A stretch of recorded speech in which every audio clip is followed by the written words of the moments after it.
Sometimes the ones we love most don't speak our language, but they understand our hearts better than anyone. When Clay Anders lost his shepherd mix Buck to a blizzard on the high plains, most folks figured that was the end. But Clay wasn't most folks. For 2 frozen days, this quiet cowboy walked through knee-deep snow, searching every drift while the wind howled around. Just before dawn on the 3rd morning, near an old barn foundation, he found something that made his heart stop: disturbed snow. Digging with bare hands, Clay uncovered Buck barely breathing, half frozen but alive. What happened next changed them both forever. Could saving his best friend be the thing that finally saved Clay from himself? Before we jump back in, tell us where you're tuning in from. And if this story touches you, make sure you're subscribed, because tomorrow I've saved something extra special for you. The high plains of Montana had a way of making a man feel small and significant all at once. Clay Anders had spent the better part of his 58 years learning that particular truth.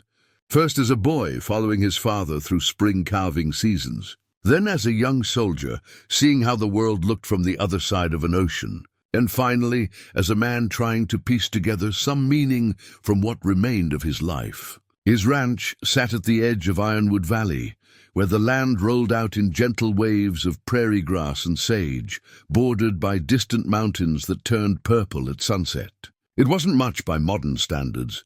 300 acres, a modest herd, a house his grandfather had built with his own hands, but it was his, and it held every memory that mattered. The morning started the way most mornings did, in late November, with the smell of strong coffee filling the kitchen and Buck's wet nose pressed against Clay's hand before the sun had properly risen. The shepherd mix had turned 12 that fall, his muzzle gone grey and his movements a touch slower than they used to be. But his eyes still held that bright intelligence that had drawn Clay to him at the shelter 5 years ago. Buck wore a worn leather collar, its brass nameplate dulled from years of wear, scratched and dented from countless adventures across the property. Clay had buckled it around Buck's neck the day he'd brought him home, just 2 weeks after Sarah's funeral, when the house had felt so empty that even breathing seemed to make too much noise.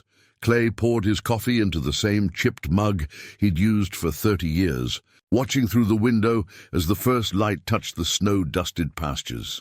Winter had come early this year, a series of small storms, leaving patches of white across the brown grass like an unfinished quilt. The forecast called for another storm today, a big one rolling down from Canada, but Clay had heard that before.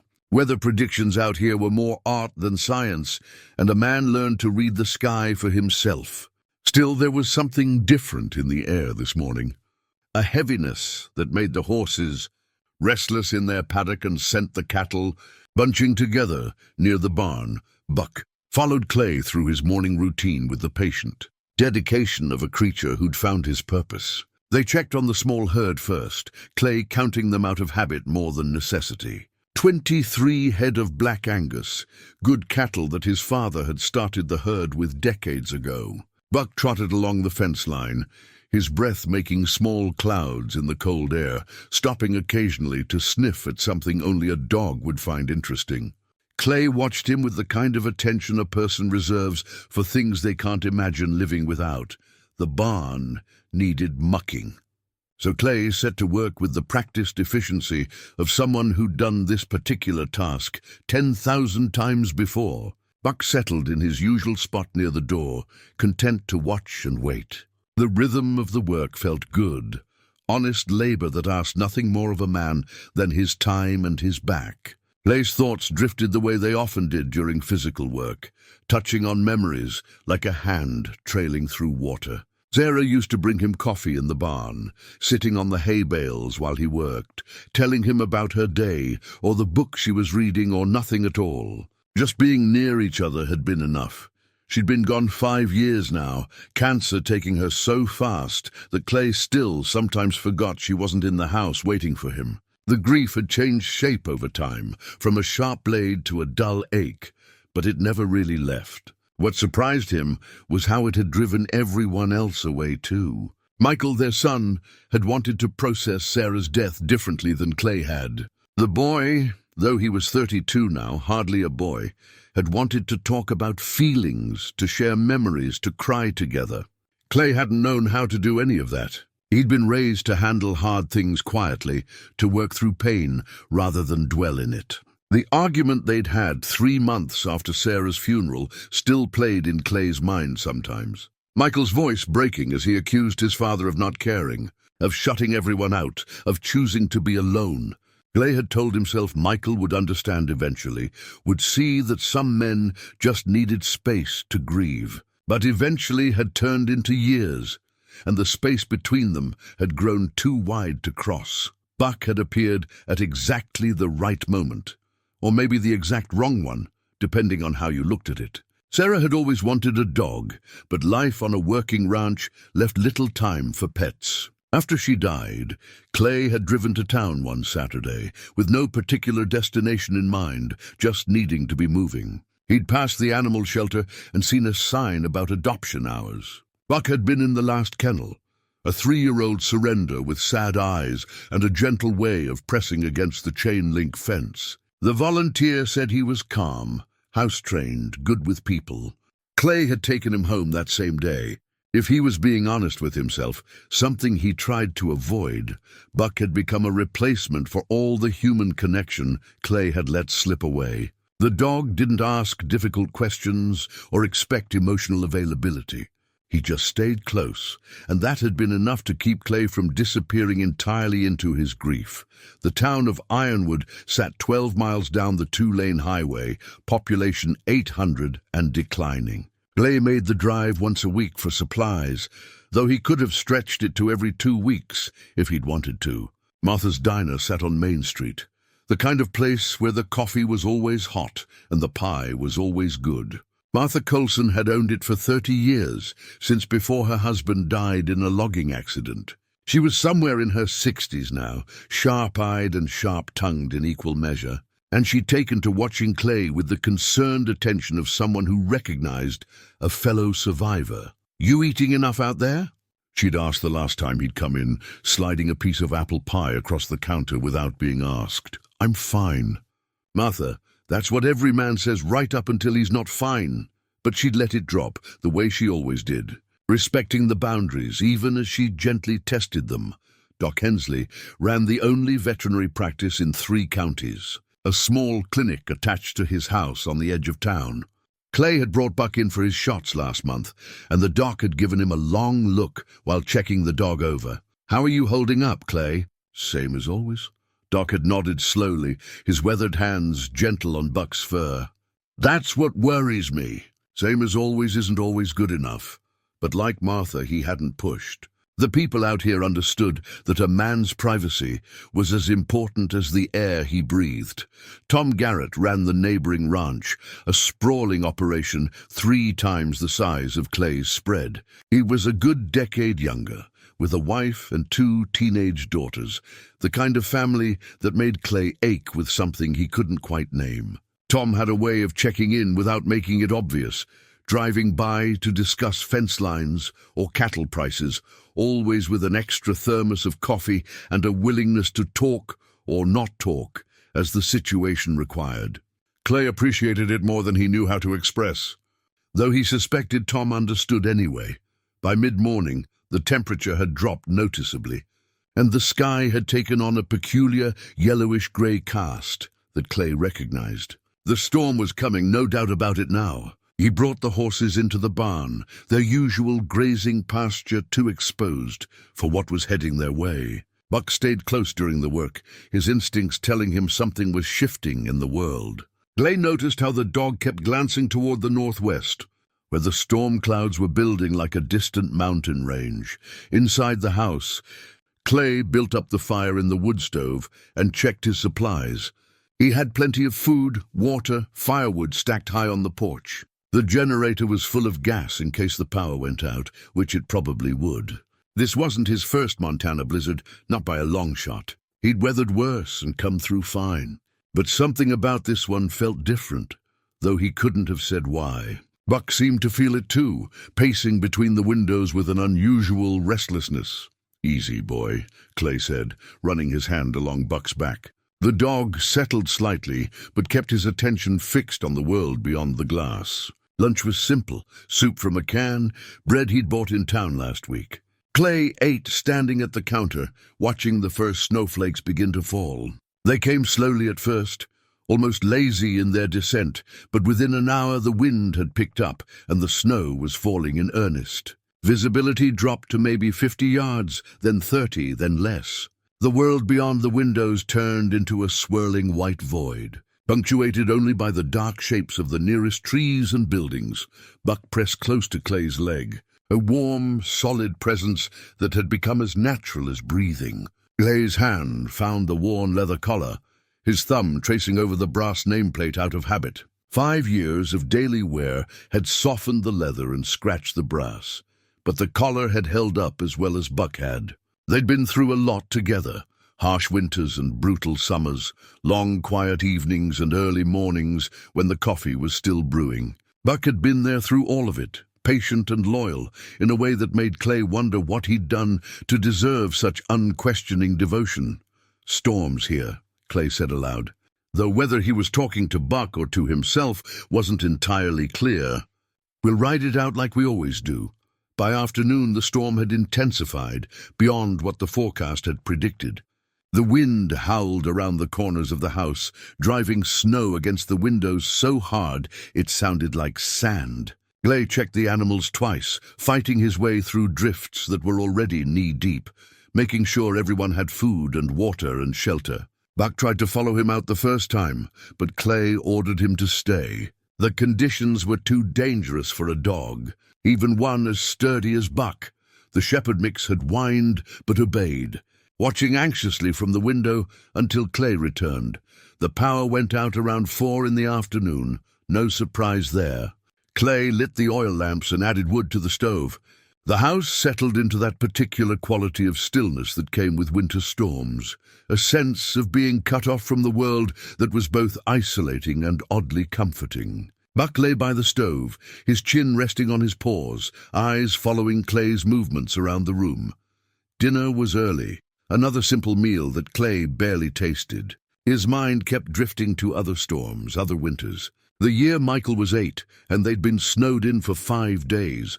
The boy delighted by the adventure of it, while Sarah read to them by lantern light. The year Clay's father had died, a February storm so severe that they couldn't get to town for the funeral, having to wait 3 days while Clay grieved alone in the house that suddenly felt too big. The winter after Sarah died, when Clay had hoped each storm might be the one that finally buried him, along with everything else he'd lost. Buck shifted by the stove, drawing Clay's attention back to the present.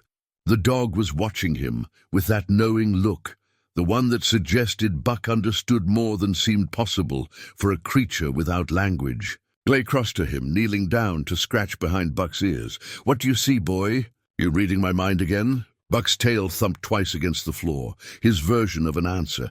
Clay looked into those steady brown eyes and felt something ease in his chest. Whatever else had gone wrong in his life, whatever connections he'd failed to maintain, Buck had stayed. The dog had never asked him to be anything other than what he was. There was something deeply restful in that kind of acceptance, even if it came from an animal who had no choice in the matter. The evening wore on, the storm showing no signs of abating. Clay settled into his chair with a book he'd been meaning to read for months, though he found himself reading the same page 3 times without absorbing a word. Buck dozed by the stove, the picture of contentment. The wind continued its assault on the house, and Clay wondered idly how much snow they'd have by morning. A foot, maybe more. The county plow would get to his road eventually, but it might be days. He had everything he needed. They'd be fine. Around 8 o'clock, Buck stood and walked to the door, looking back at Clay expectantly. It was early for his last trip outside, but the dog's routines sometimes shifted with the weather. Clay hesitated, looking out at the conditions. The storm seemed to have reached a brief lull, the wind dropping slightly and the snow falling more vertically than it had been. "Make it quick," Clay said. Opening the door, Buck trotted out into the night, disappearing almost immediately into the white darkness. Clay left the door cracked, cold air spilling into the room along with swirls of snow. He waited, counting the minutes the way he always did, expecting Buck to reappear within 5 minutes at most. The dog had never been one to linger outside in bad weather. 5 minutes passed, then 10. Clay called Buck's name, his voice swallowed by the wind that had picked up again. The brief lull was over, and the storm was returning with renewed fury. He called again, louder this time, stepping out onto the porch. Nothing, no dark shape emerging from the white chaos, no bark of response. 15 minutes. Clay's chest began to tighten. He pulled on his heavy coat and boots, grabbing a flashlight even though it would do little good in these conditions. He stepped off the porch into snow that came up past his knees, immediately feeling the wind try to knock him sideways. The cold bit into any exposed skin, vicious and unforgiving. Buck! The word was ripped from his mouth and carried away. Buck, come here, boy!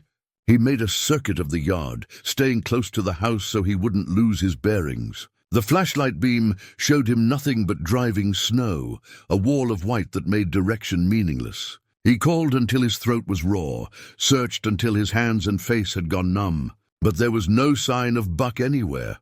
The wind picked up to a roar, and Clay realized with a sinking feeling that staying out here much longer would be genuinely dangerous. The storm was hitting its peak, visibility down to nothing, the temperature plummeting. He stood in what he thought was the yard, trying to make a decision that felt impossible. Buck was out here somewhere. Buck needed him. But going further into the storm would be suicide. Clay forced himself back to the house, each step feeling like betrayal. Inside, he stripped off his wet outer layers with shaking hands and stood at the window, staring out at the impenetrable white darkness. Buck was out there, his dog, his companion, his only family, out there in a storm that could kill a man in less than an hour. He told himself Buck would find shelter. The dog was smart, resourceful. He'd find a windbreak, a barn somewhere to wait out the storm. By morning, he'd come scratching at the door, maybe a little cold, but fine. These things worked out. Animals had instincts for survival that humans couldn't match. But as the hours passed and Buck didn't return, Clay felt something cold settle in his stomach that had nothing to do with the weather. He stayed at the window most of the night, watching, hoping, his hand occasionally touching the empty space where Buck should have been. The worn leather collar hung from a hook by the door, the brass nameplate catching what little light the oil lamp provided. Buck never went anywhere without his collar. Clay had taken it off for a cleaning that morning, meaning to put it back on, but forgetting in the routine of daily chores. The storm raged on through the night, and somewhere out in that frozen darkness, Buck was alone. Dawn came slowly, the sky lightening to a dim gray that did nothing to improve visibility. The storm had not eased. If anything, it seemed to have intensified overnight, the wind driving snow in horizontal sheets that made looking outside feel like staring into static. Clay hadn't slept. He'd kept vigil at the window, making periodic trips to the door to call Buck's name into the void. Each time returning empty-handed and increasingly desperate.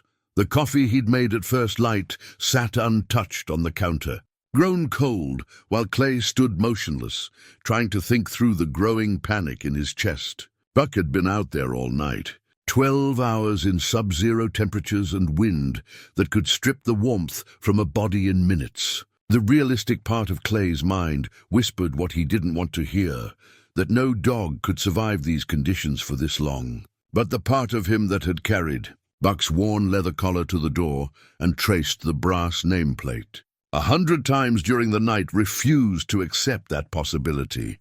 He went to the bedroom and opened the top drawer of his dresser, pushing aside folded shirts until his hand closed around the familiar weight of his father's compass. The brass case was tarnished with age, the glass face scratched from decades of use, but the needle still pointed true north with the same reliability it had shown when his father had carried it through the Korean War. Clay's grandfather had given it to his father on the day he'd shipped out, and his father had given it to Clay on his 18th birthday, with words that had stayed with him ever since. A man who knows which way he's headed has a better chance of getting there than one who just wanders. Clay slipped the compass into his coat pocket, along with the leather collar. If he was going out into that storm, he wanted these things with him, touchstones of what mattered, of what he was searching for, of the men who'd taught him that some things were worth fighting for, even when the odds looked impossible. The phone rang as he was pulling on his boots. For a moment, Clay considered not answering. He knew who it would be, and he knew the conversation would only delay him. But old habits and small-town courtesy made him pick up on the fourth ring. "Clay, it's Martha." Her voice carried the brisk concern of someone who'd already heard about trouble. "Tom Garrett drove by your place early this morning and said he didn't see Buck in the yard. Everything all right out there?" "Buck got out last night before the storm peaked. He hasn't come back." A pause on the line, heavy with understanding. "Oh, Clay, I'm sorry. But you can't be thinking of going out in this. The Weather Service is saying this is the worst storm we've had in 20 years. I have to look for him, Martha. Clay, honey, be reasonable. That dog couldn't have survived all night in this. I know that's hard to hear, but you'll just end up getting yourself killed too. Something in Clay's chest went tight and cold. You don't know that. You don't know what Buck can survive? Listen to yourself. You're talking about a 12-year-old dog in a blizzard. Clay, I understand he means a lot to you, but you don't understand." The words came out sharper than Clay intended. "Nobody understands." Martha's voice softened. "Then help me understand. Talk to me instead of going out there and doing something that could get you killed." But Clay was already shaking his head, even though she couldn't see him. "I appreciate the call, Martha. I have to go." He hung up before she could respond, immediately feeling guilty, but not guilty enough to call back. Martha meant well. They all meant well, but none of them had sat alone in an empty house for 5 years, with only a dog for company. None of them knew what Buck had come to mean, how he'd been the one thing standing between Clay and complete isolation. Losing Buck wasn't like losing a pet. It was like losing the last tether that kept him connected to anything that mattered. Clay was layering on his warmest clothes when he heard a vehicle pull up outside. Through the window, he saw Tom Garrett's truck, though he could barely make out the shape through the blowing snow. Tom climbed out, hunched against the wind, and made his way to the porch. "Clay met him at the door. Came to help you search," Tom said without preamble. Snow already accumulating on his hat and shoulders in the few seconds he'd been outside. "Appreciate it.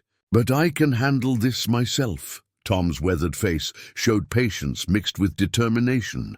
"Clay, this storm is serious business. If you're going out in it, you need someone watching your back. Let me help." "I don't need help, Tom." "Maybe not, but I'm offering anyway. 2 sets of eyes are better than 1, and if something happens to you, someone needs to know where to look." Clay felt his jaw tighten. The offer was generous, the reasoning sound, but accepting it felt like admitting he couldn't do this alone, like acknowledging some weakness he wasn't ready to face. "I've been taking care of myself for a long time. Buck is my responsibility." Tom studied him for a moment, then nodded slowly. "All right, but I'm leaving this radio with you." He pulled a walkie-talkie from his pocket and set it on the porch rail. "Channel 7.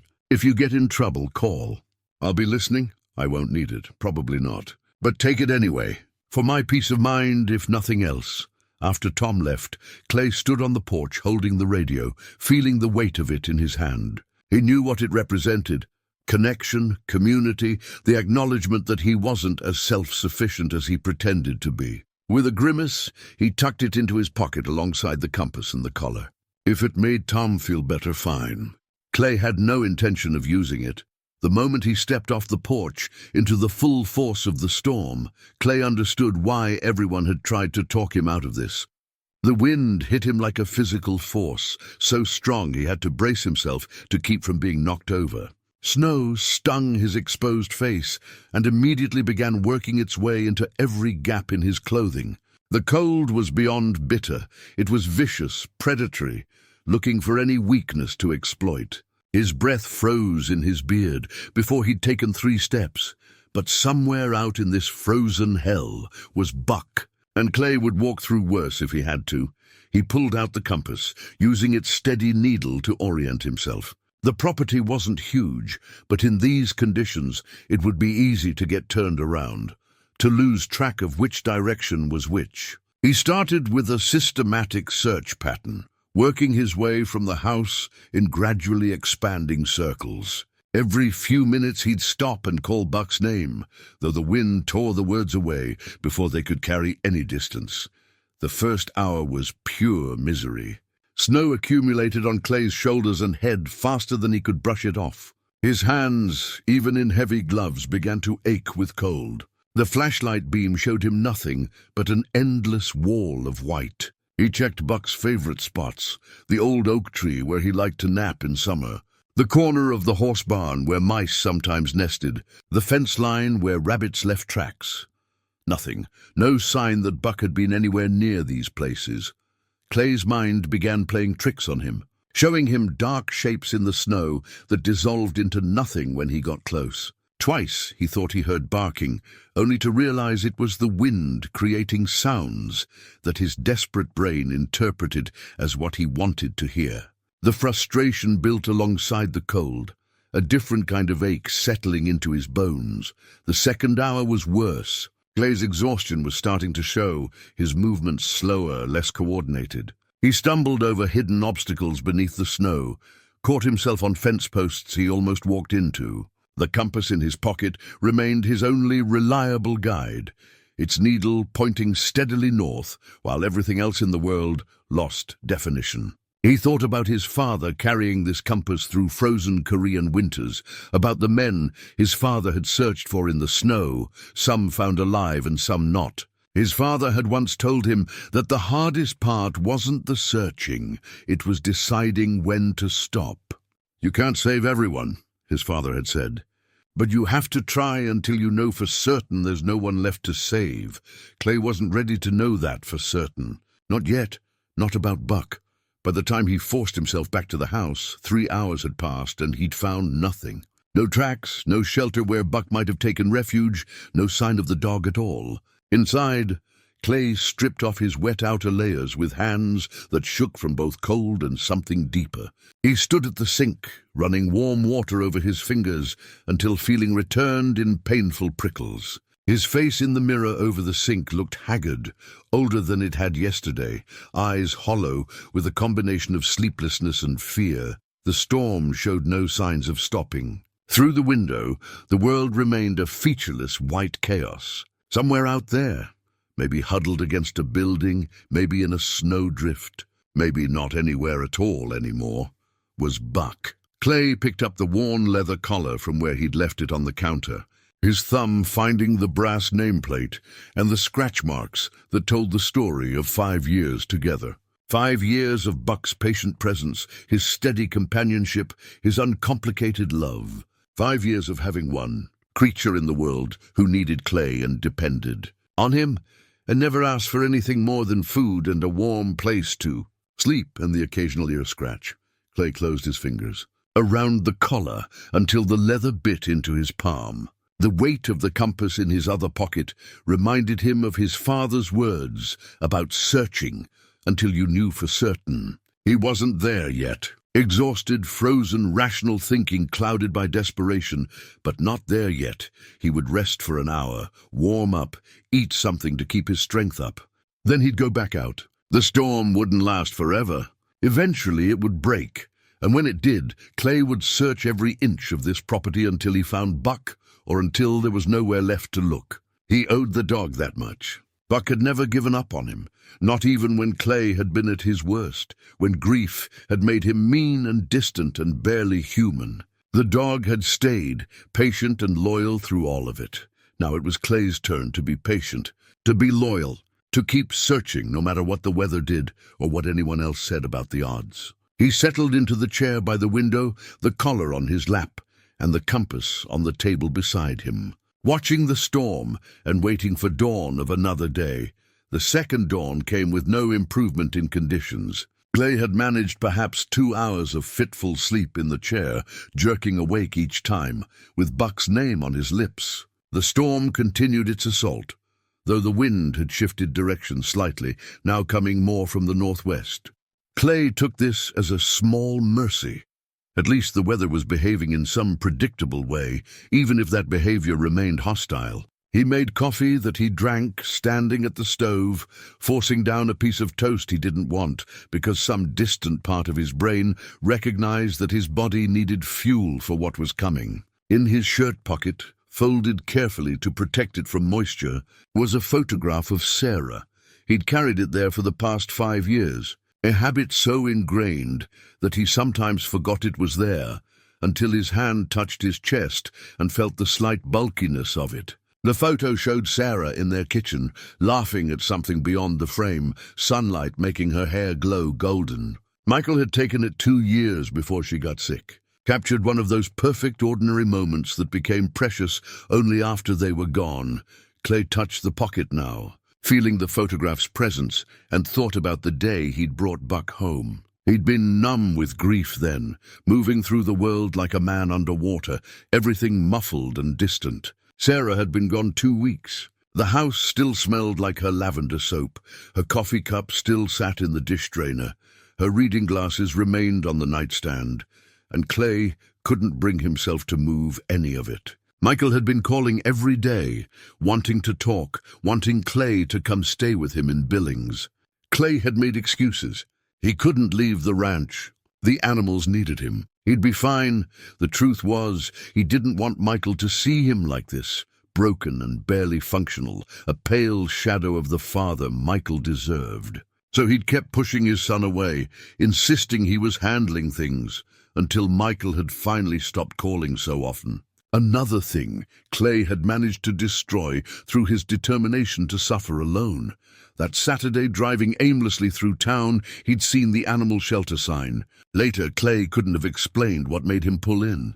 He'd never been one for impulse decisions, certainly not decisions involving taking on responsibility for another living thing when he could barely manage responsibility for himself. But something about that moment, the sunshine warming the truck's hood, the emptiness of the day stretching ahead, the hollow feeling in his chest that he'd started to recognize as his new normal, made him park and walk inside. Buck had been in the last kennel, and their eyes had met with what Clay would later think of as recognition. Not that they'd known each other in any previous life, but rather that each recognized in the other something familiar. Buck's eyes held a kind of patient sadness, an acceptance of circumstances beyond his control. The volunteer explained that Buck's previous owner had died, an elderly man who'd had the dog since he was a puppy. The family couldn't keep him. He was good-natured, the volunteer said.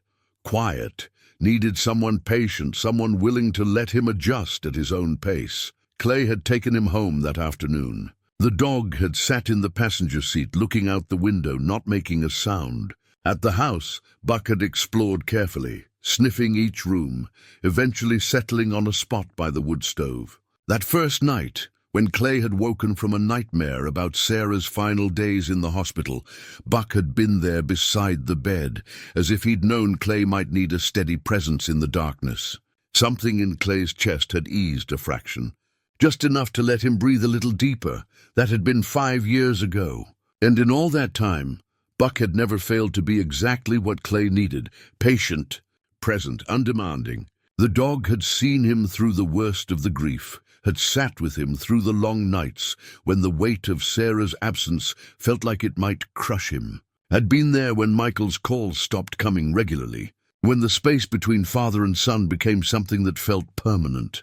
Now Buck was out there somewhere, and Clay couldn't help but see it as some kind of cosmic balance being restored. He'd failed to save Sarah. He'd failed Michael. Maybe this was just the universe showing him that he couldn't save anyone, that everything he cared about would eventually be taken from him. But even knowing that, even accepting it as possibly true, Clay pulled on his gear and stepped back into the storm. Because what else could he do? Give up? Let Buck die alone in the cold? That wasn't something Clay could live with, regardless of what fate or the universe or simple bad luck had decided. The cold hit him like a slap, immediate and total. His eyes watered and the tears froze on his cheeks. He pulled his scarf up over his nose and mouth, leaving only his eyes exposed, and set out in a slightly different pattern than yesterday. The compass guided him as he worked his way around the property's perimeter, checking fence lines and old outbuildings, anywhere Buck might have found shelter. The physical effort of moving through snow that was now thigh-deep in places took its toll quickly. His legs burned with exertion, his lungs ached from breathing frozen air. But he kept moving, kept calling, kept hoping for some sign. Around mid-morning he spotted a figure approaching through the white. Tom Garrett again, carrying 2 thermoses. The man was nothing if not persistent. They met near the horse barn, both having to shout to be heard over the wind. "Brought coffee," Tom said, handing over one of the thermoses. "And some soup. Martha made me promise I'd make sure you ate something." Clay wanted to refuse, wanted to keep searching without interruption, but his hands were shaking with cold, and the promise of warmth was too much to resist. He accepted the thermos, unscrewed the cap, and drank coffee that tasted like the finest thing he'd ever had. The heat spread through him, temporary but welcome relief. "Any sign of him?" Tom asked, though his tone suggested he already knew the answer. Clay shook his head. "It's like he vanished. I've checked everywhere I can think of twice over. If he found shelter somewhere, it's not any place I know about." Tom was quiet for a moment, his own coffee thermos held between both hands. "Clay, I know you don't want to hear this, but you've been out here for hours. You need to take a break, get warm for a while. You won't do Buck any good if you freeze to death yourself." "I can't stop, Tom. I can't just go inside and wait." "I'm not saying stop. I'm saying take care of yourself so you can keep searching. This storm isn't going to break for another day at least. You have to pace yourself." Clay knew Tom was right, hated that he was right. The rational part of his mind understood that exhaustion would make him careless, that being careless in these conditions could be fatal. But the part of him that carried Sarah's photograph and Buck's collar, the part that had already lost so much, couldn't accept the logic of self-preservation when Buck needed him. "I'll rest when I find him," Clay said. Tom sighed, a sound of frustration mixed with understanding. "All right, but I'm going to check in with you every few hours. Use that radio if you need anything. Promise me." "I promise." After Tom left, Clay stood alone in the storm for a few minutes, drinking the rest of the coffee and eating the soup directly from the other thermos. The warmth helped, gave him enough strength to keep going. He thought about Tom's concern, about Martha making soup, about the way the whole town seemed to know about Buck being missing. In the 5 years since Sarah died, Clay had worked hard to convince himself that isolation was preferable to connection, that being alone meant being safe from further loss. But standing there in the blinding snow, he realized that people had kept checking on him anyway, kept caring despite his best efforts to push them away. Tom and Martha and Doc Hensley, they'd all maintained their gentle presence in his life, respecting his boundaries, while making sure he knew they were there if he needed them. It was a humbling realization, and not one Clay had time to fully process. He finished the soup, screwed the cap back on the thermos, and set it where Tom could find it later. Then he resumed his search, working his way east toward the part of the property he hadn't covered yet. The afternoon passed in a blur of white and cold and mounting desperation. His body moved on autopilot now, placing one foot in front of the other, because that's what it knew to do, even as his mind started suggesting increasingly unlikely scenarios of where Buck might be. Evening came early, the dim daylight fading into darkness that made searching impossible. Clay fought against returning to the house, stood in the yard with his flashlight beam cutting weak angles through the falling snow, until he couldn't feel his feet anymore, and his hands had gone beyond cold into a numbness that frightened him. Inside, he went through the mechanical process of warming up, stripping off frozen layers, running his hands under tepid water until sensation returned in painful waves. He positioned himself at the window again, Buck's collar in his hands, Sarah's photograph on the table beside him. The compass sat next to the photo, its needle still pointing true north, even though Clay felt like he'd lost all sense of direction. Outside, the storm raged on, and another night passed with Buck somewhere out in the darkness. Clay's eyes burned with exhaustion and something else, something he wouldn't let himself name. He'd made promises to Buck, silent ones but no less binding. He'd promised to take care of him, to keep him safe, to be the kind of reliable presence that Buck had been for him. Tomorrow he'd search again. He'd search every day until he found Buck, or until there was nothing left to find. Because that's what you did for family, even when family was a 12-year-old dog with grey on his muzzle and kind eyes. You didn't give up. You kept searching. You held on to hope even when hope seemed foolish. His father's voice echoed in his memory. A man who knows which way he's headed has a better chance of getting there. Clay's direction was clear now. He was heading toward finding Buck, no matter how long it took or what it cost him. The compass had pointed him through the storm today, and tomorrow it would do the same. North had never changed, and neither would Clay's determination. He fell asleep in the chair again, the collar pressed against his chest, dreaming of Buck coming home. The third morning brought a subtle change. The storm had weakened. Not broken, not stopped, but gentle to something closer to a heavy snowfall than a blizzard. Clay registered this fact distantly, the way a man notes background noise while focused on something more pressing. What mattered was that visibility had improved enough to make searching more productive. He could see maybe 100 yards now instead of 30. It felt like permission to hope again, though Clay had learned not to trust hope too much. He'd barely finished his coffee when he heard a vehicle approaching. Martha this time, her sensible sedan navigating the snow-choked driveway with the determination of its owner. Clay watched from the window as she got out, carrying what looked like enough food to feed a family for a week. He met her at the door, too tired to summon the energy to protest.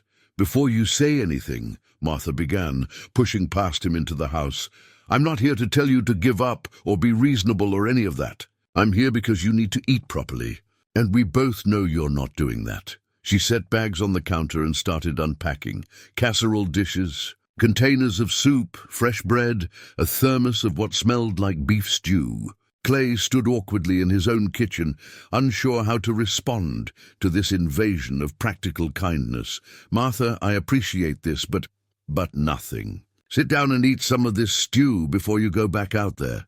She pulled out a chair and pointed at it. "I mean it, Clay. You look like you're about to collapse." He sat, more from exhaustion than obedience.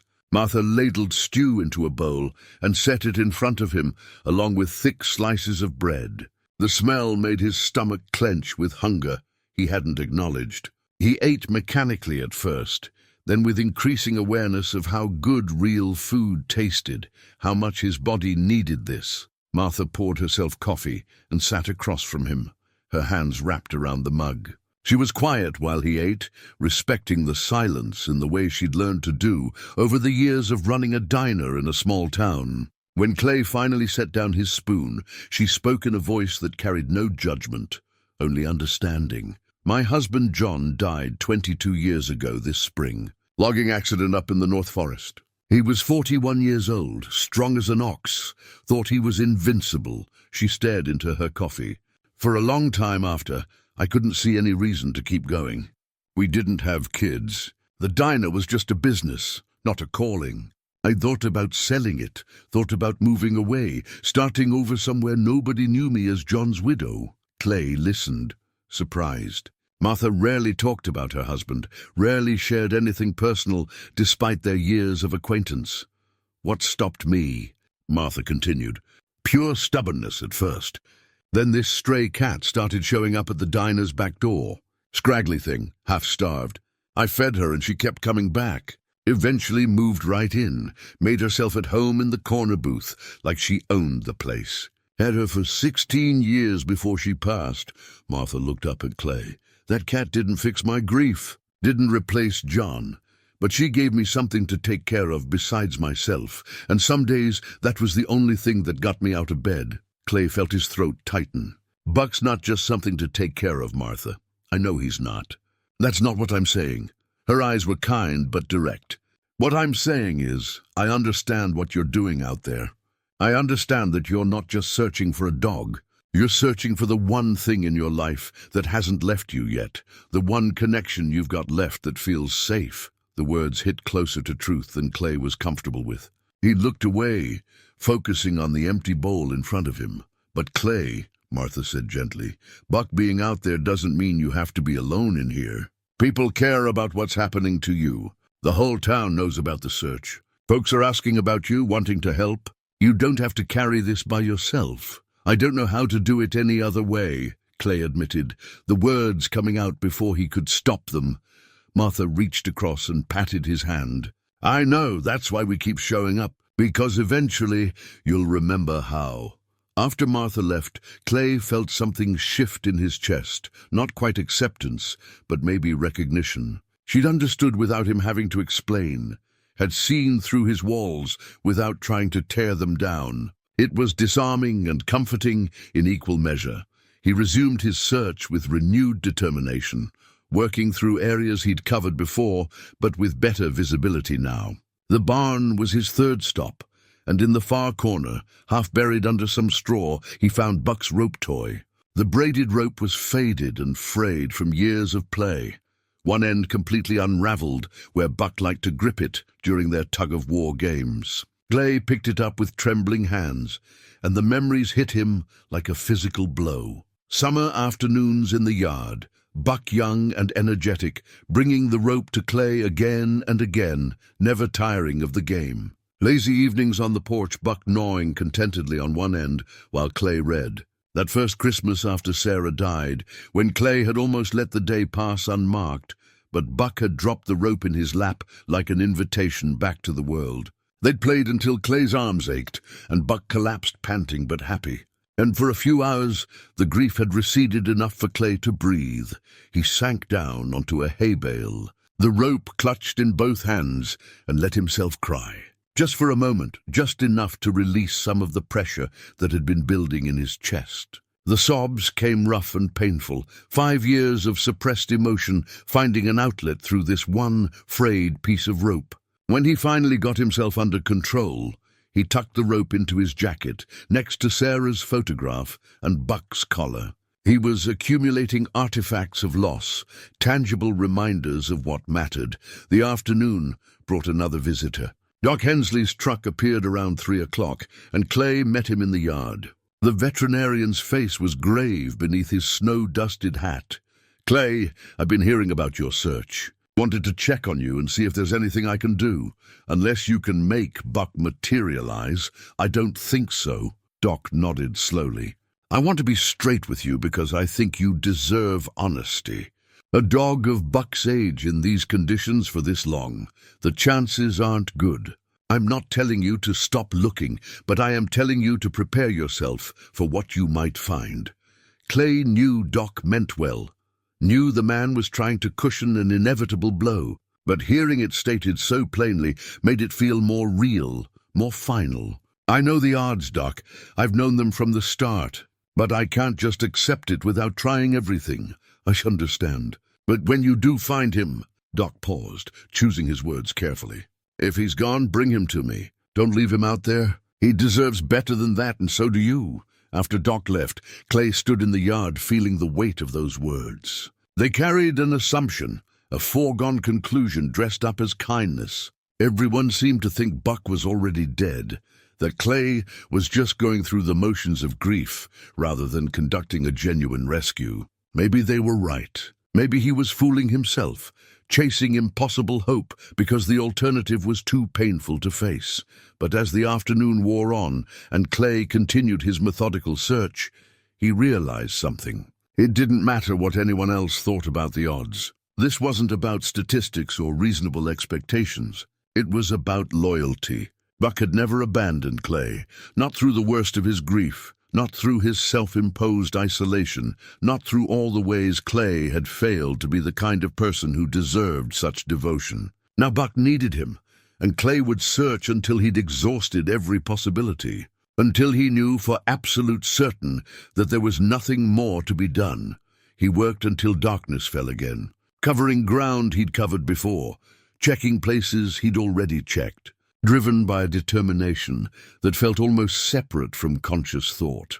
His body moved through the snow, while his mind wandered through memories. Buck as a younger dog, full of energy and play. Buck settling into middle age, more sedate but no less devoted. Buck this past year, moving a little slower, sleeping a little more, but still following Clay through his daily routines with patient companionship. When Clay finally returned to the house, he was beyond exhausted. His legs shook with fatigue.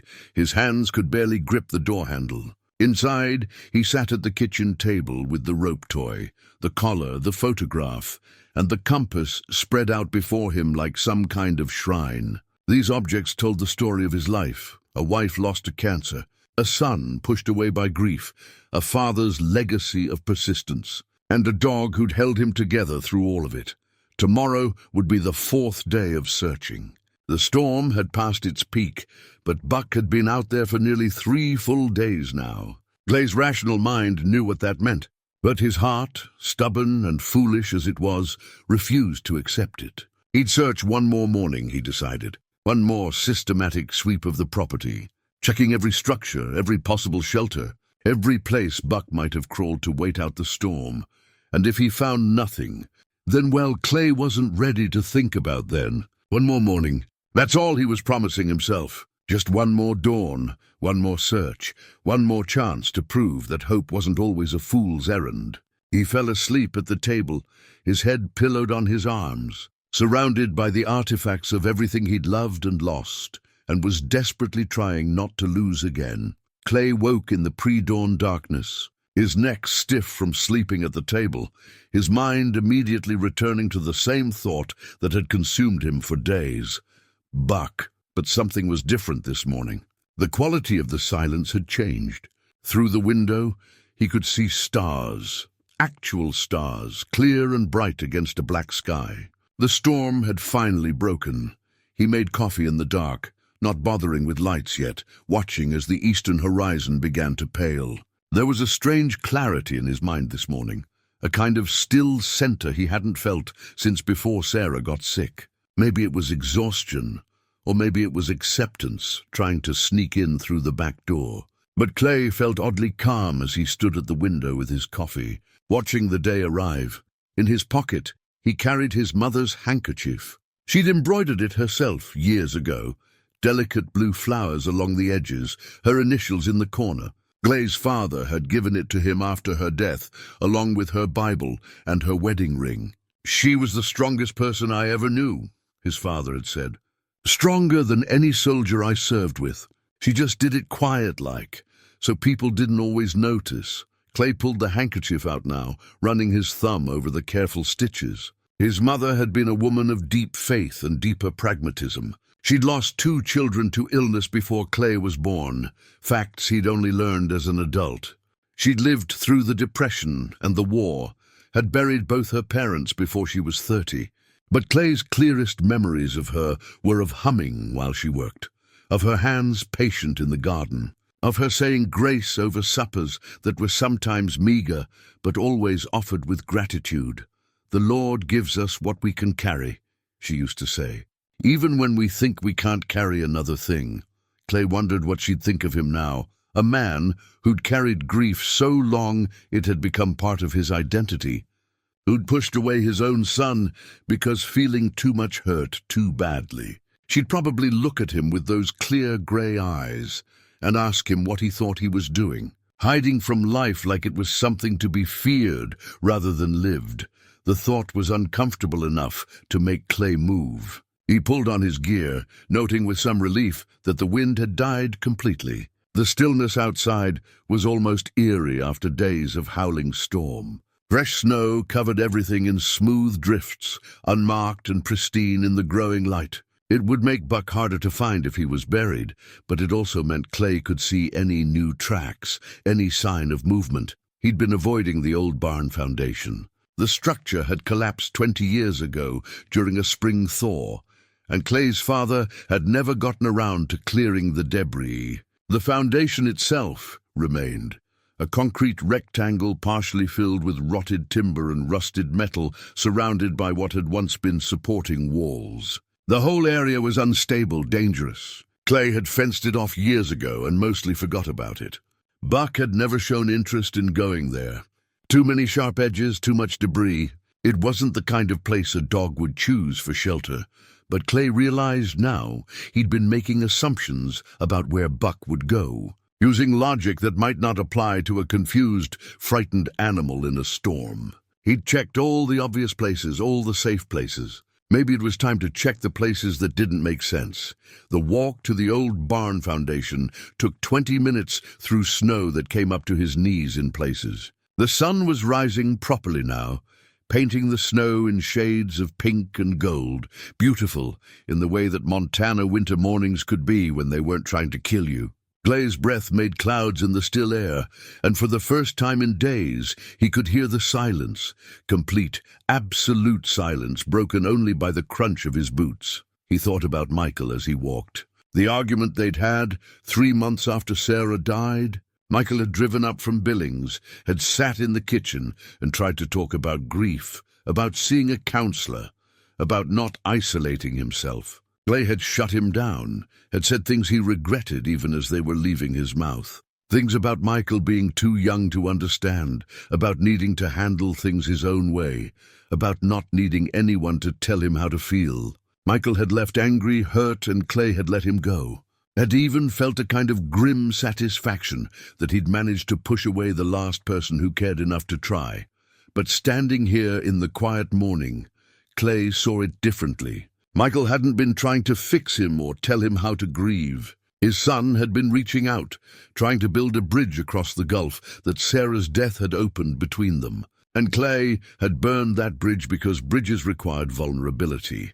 And vulnerability required feeling things he didn't want to feel.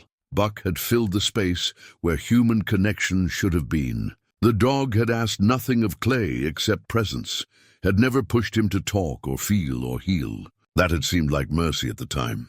Now Clay wondered if it had been cowardice, using a dog's uncomplicated love as an excuse not to do the harder work of maintaining human relationships, of letting his son see him struggle, of admitting that he couldn't carry everything alone. If Buck was gone, then what? The thought made Clay's chest tighten. Would he retreat even further into isolation? Would he let the space between himself and Michael become so wide that it could never be crossed? Would he spend the rest of his life in this house, surrounded by memories and regrets, until he became one of those old men the town whispered about, tragic, alone, used up? Clay reached the old barn foundation and stopped at the fence line. The area beyond was a hazard even in good conditions. Under several feet of fresh snow, it was downright treacherous. Broken timbers and twisted metal hid beneath that smooth white surface, ready to trap or injure anyone foolish enough to go walking through. He should turn back, check somewhere else, somewhere safer. But as Clay stood there, his hand found the handkerchief in his pocket. His mother's voice came to him across the years, patient and certain. Sometimes the things we're most afraid of finding are the things we most need to find. He climbed over the fence, carefully, testing each step before committing his weight. The snow here was undisturbed, no tracks of any kind. That should have told him Buck hadn't been here, but something made Clay keep going. He worked his way around the perimeter of the foundation, moving slowly, looking for any sign, any disturbance. And then he saw it. Near the eastern edge, where the foundation wall still stood about 3 feet high, the snow had a different texture. Not smooth like everywhere else, but lumpy, disturbed. It could have been anything, wind patterns settling, debris underneath creating an irregular surface. But it could also be something else. Clay's heart began to beat faster. He told himself not to hope, not to read meaning into a patch of snow that probably meant nothing. But his feet were already moving toward it, compass and collar and handkerchief forgotten, as his full attention focused on those few square yards of disturbed snow. He knelt at the edge of it, hands trembling, as he pulled off his gloves. The morning sun had warmed the air slightly, and the snow's surface had that barely there crust that came with the first hint of melt. Clay touched the disturbed area gently, feeling the resistance of something underneath. Could be a collapsed section of wall, he thought. Could be old timber that had shifted in the storm.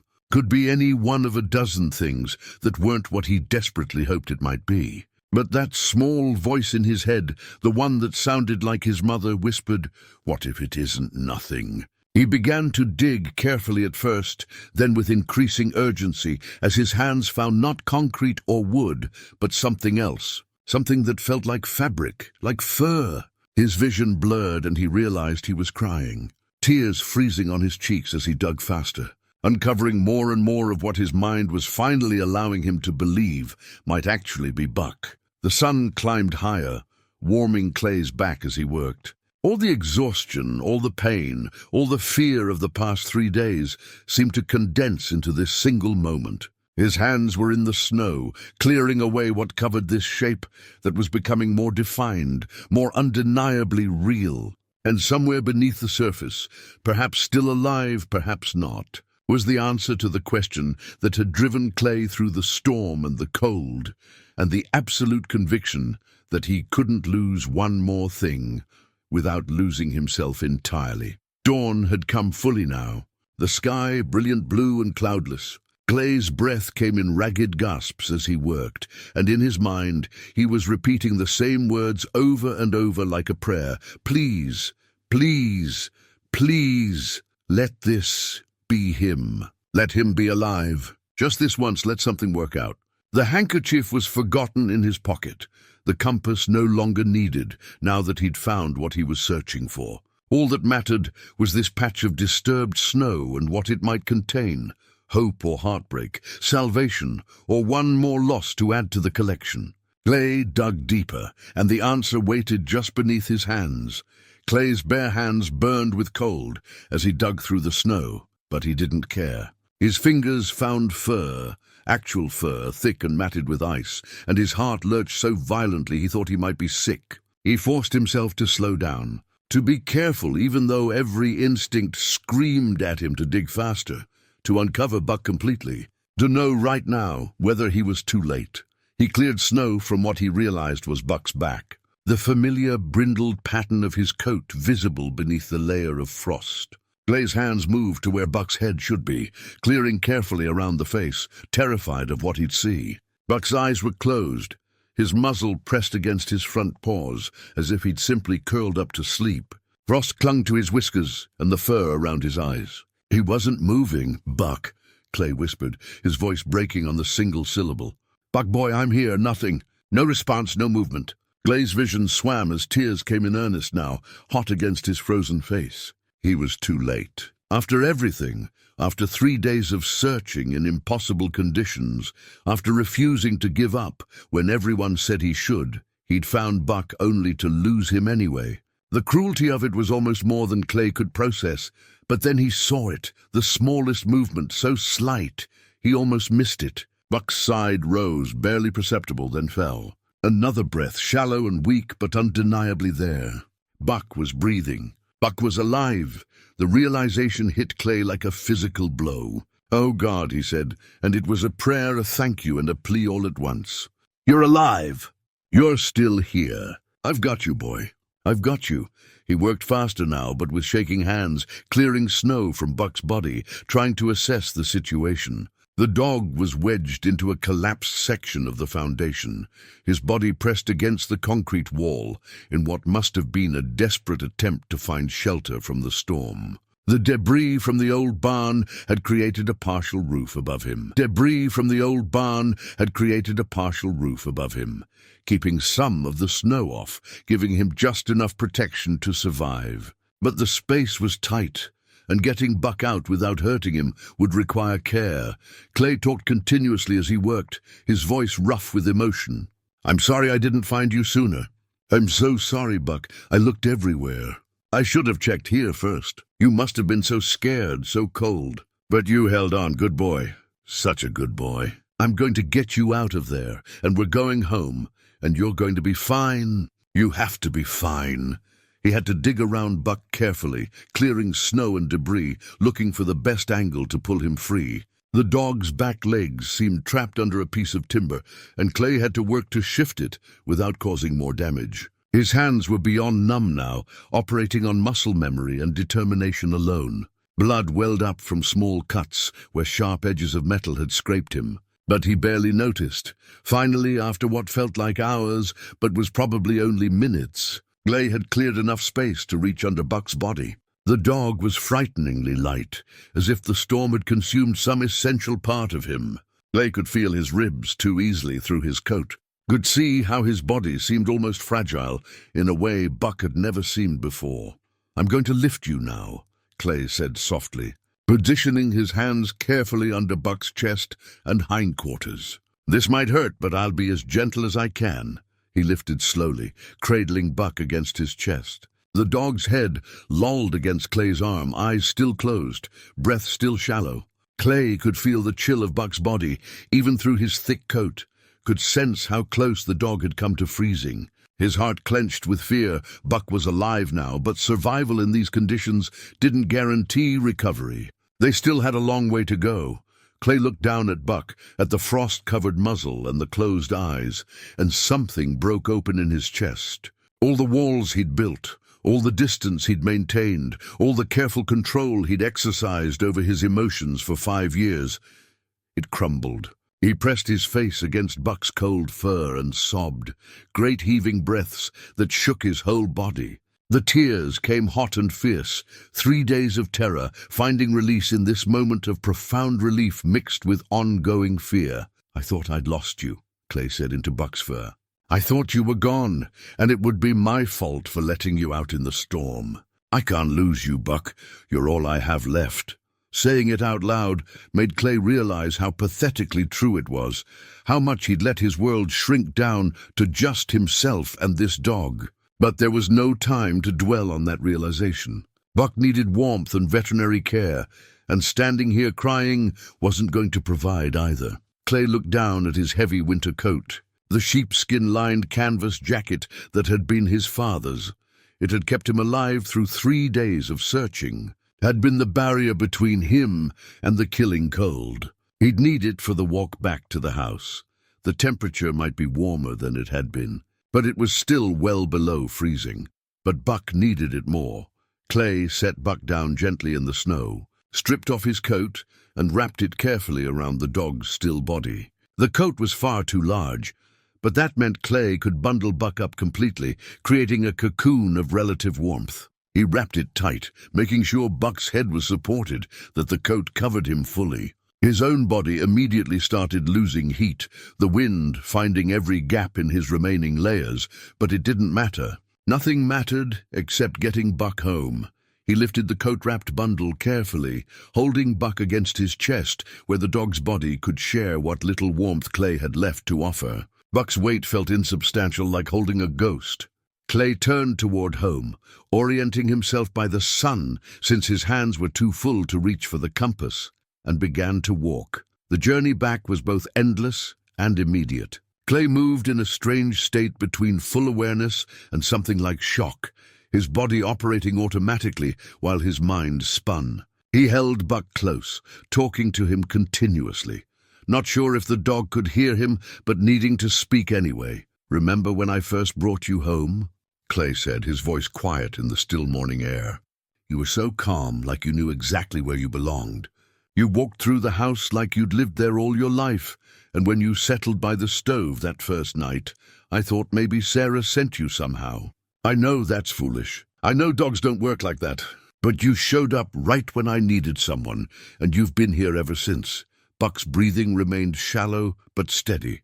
Clay could feel it against his chest, each small rise and fall a reassurance that they were still in this together. "I haven't been fair to you," Clay continued, the words coming easier now, tumbling out like a confession. "I've used you as an excuse not to connect with anyone else, not to call Michael, not to let Martha and Tom and Doc actually be friends. I told myself you were enough, that I didn't need anyone else.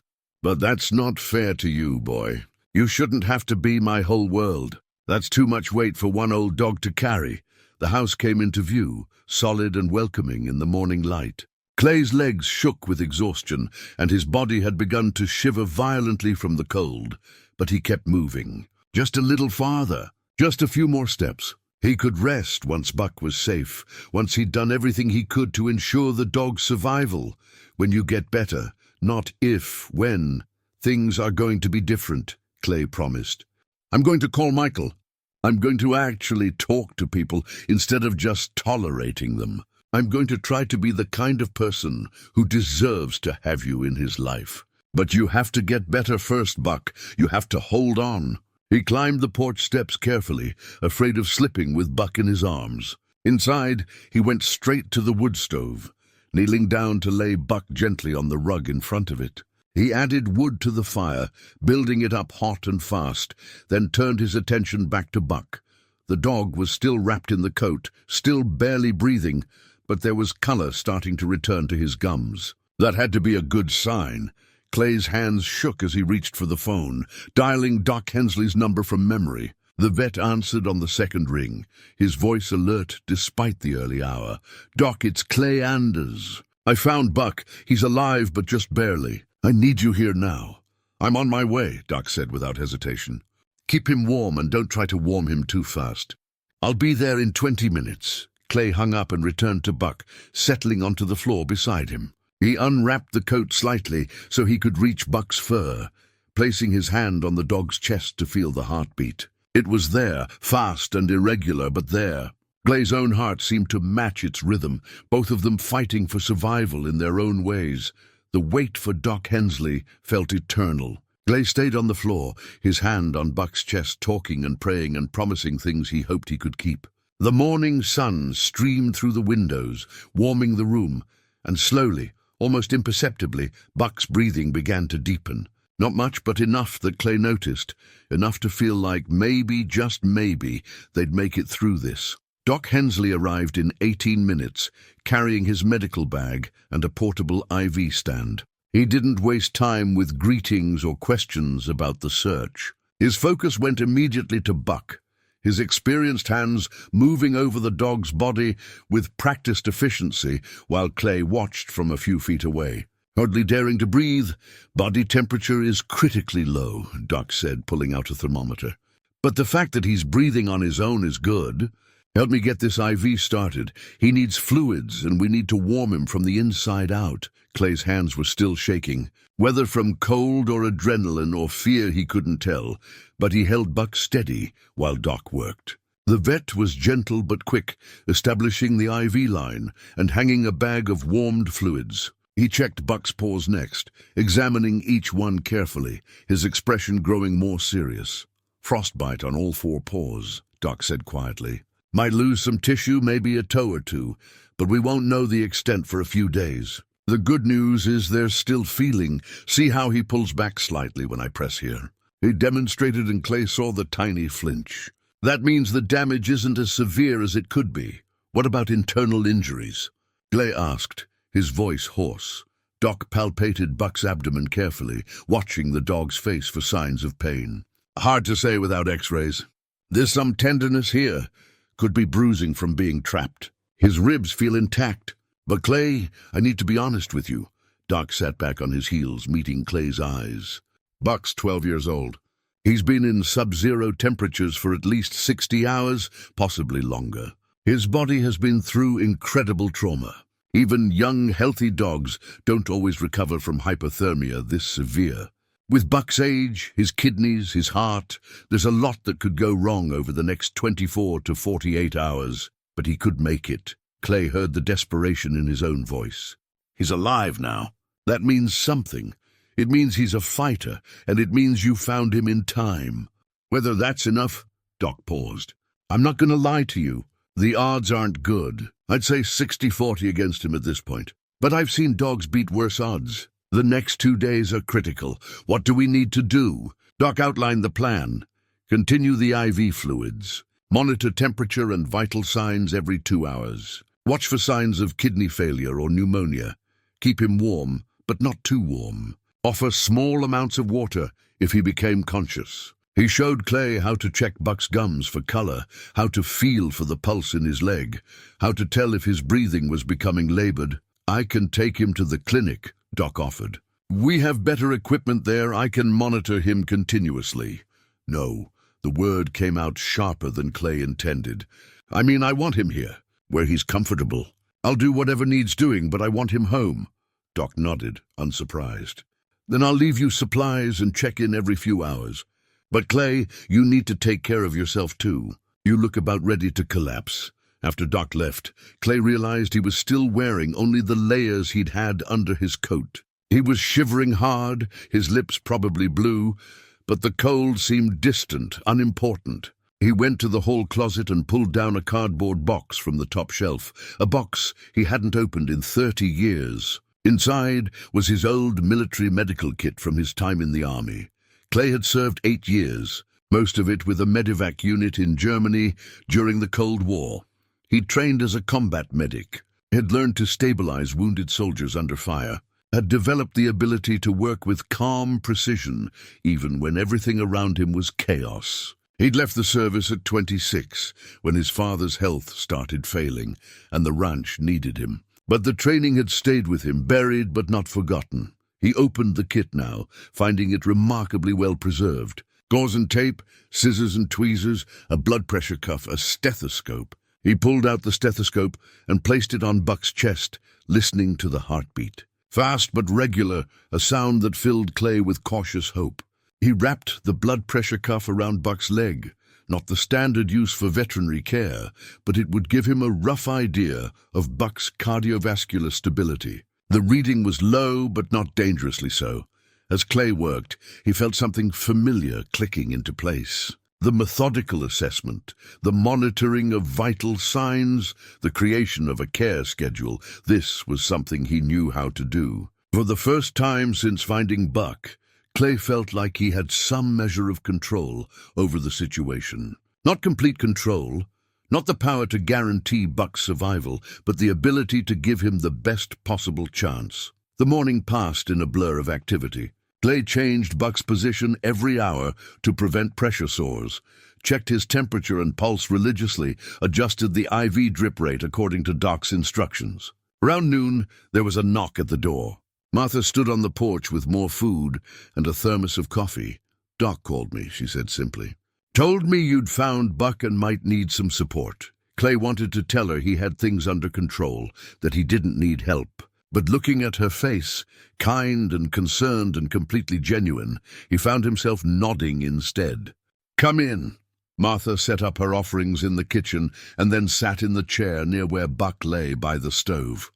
She didn't try to make conversation or offer platitudes. She just sat there, a quiet presence that somehow made the vigil feel less lonely. When Clay had to step away to use the bathroom or get water, Martha kept watch. And that simple act of trust felt profound. Tom Garrett appeared in the afternoon with his son, both of them bringing armloads of firewood. Heard you've been going through wood keeping that fire hot, Tom said. Figured you could use a resupply. They stacked it on the porch without waiting for thanks. And Tom's son, a boy of maybe 16, looked at Buck with the kind of open concern that young people had before they learned to hide their feelings. Is he going to be okay, Mr. Anders? The boy asked. Clay met his eyes. I hope so. I've been praying for him, the boy said, and then looked embarrassed as if he'd revealed something too personal. Thank you, Clay said, and meant it. That means a lot. After they left, Martha made Clay sit down and eat something. You can't help Buck if you make yourself sick, she said firmly. While he ate, she told him that half the town had been following the search, that people had been calling her Dinah, asking for updates, that even the elementary school kids had made get-well cards for Buck. I didn't realize anyone cared, Clay admitted. Martha gave him a look that was half exasperation, half affection. Clay Anders, you've lived in this town for 58 years. People care.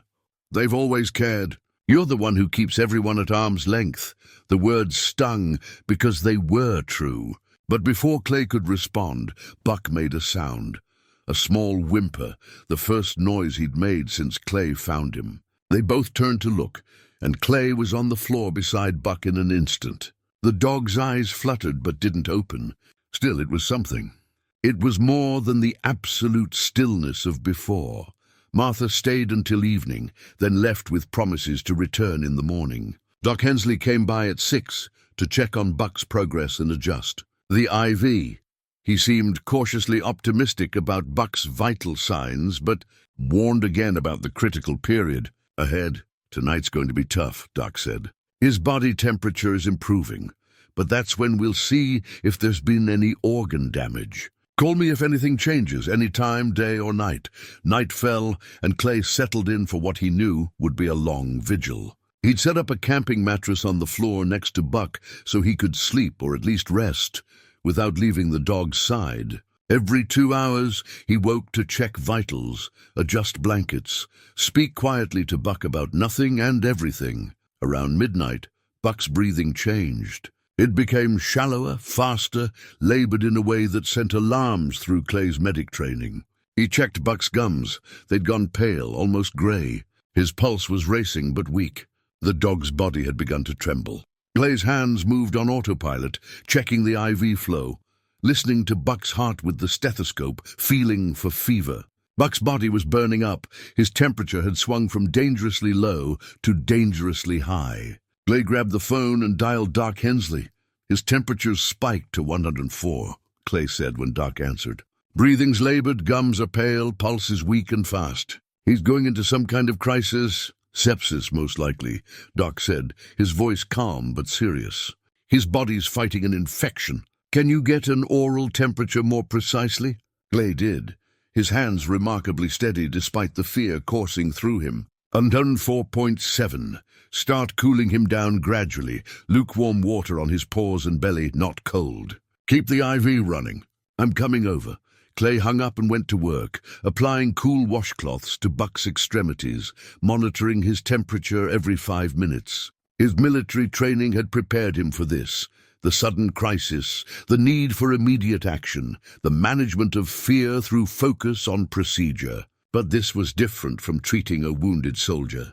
This was Buck, his companion, his family. Every labored breath the dog took felt like it was being pulled from Clay's own lungs. He found himself talking as he worked, his voice low and urgent. "Stay with me, Buck. Don't you give up now. We've come too far. You survived 3 days in that storm. You can survive this. Just hold on a little longer. Doc's coming. We're going to get you through this." But even as Clay spoke the words, even as his hands moved with practiced efficiency, a cold truth settled in his chest. He couldn't control this. For all his training, all his determination, all his careful monitoring, Buck's survival was out of his hands. He could do everything right and still lose him. The realization was terrifying and, in a strange way, clarifying. Clay had spent 5 years trying to control his environment, minimize his connections, protect himself from the pain of loss by refusing to let anyone close except Buck. And now he was learning the lesson Sarah's death should have taught him. You can't protect yourself from loss by avoiding love. All you do is make yourself smaller, lonelier, more afraid. Doc Hensley arrived 20 minutes later and took over with the professional calm of someone who'd managed 1,000 crises. Together, they worked through the night, bringing Buck's fever down, adjusting medications, monitoring every breath. And sometime around 4 in the morning, Buck's breathing began to ease. The crisis was passing and Buck was still alive. Clay sat back against the wall, his hands shaking with exhaustion and relief, and acknowledged what Martha had tried to tell him. He couldn't do this alone. Not Buck's care, not his life, not any of it. Surviving meant accepting help, accepting connection, accepting that being vulnerable was the price of being human. It was a hard lesson, learned in the darkest hours of the night, while Buck fought for his life. But as dawn began to lighten the windows and Buck's breathing continued to steady, Clay thought maybe he was finally ready to learn it.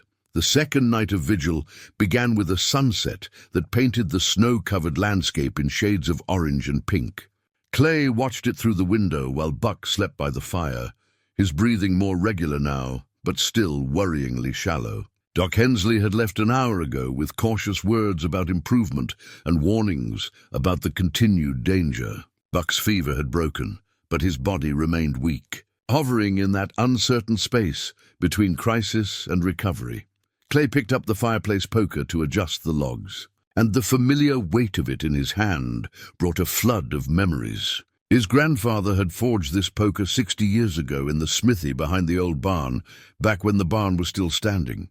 Clay remembered being 7 or 8, watching the old man work the metal, heating and hammering it into shape. His grandfather had been a man of few words, but great skill, expressing his love through things he made, horseshoes and hinges, tools and fixtures that lasted generations. The poker had a slight curve to it, intentional rather than a flaw, designed to hook logs and roll them precisely. The handle bore his grandfather's maker's mark, a simple A stamped into the metal. Clay's hand had found that mark countless times over the years, his thumb tracing it unconsciously while he tended the fire. It connected him to something larger than himself, to a line of men who'd worked this land and built this life and passed their knowledge down through generations. He tended the fire now with the same care his grandfather had taught him.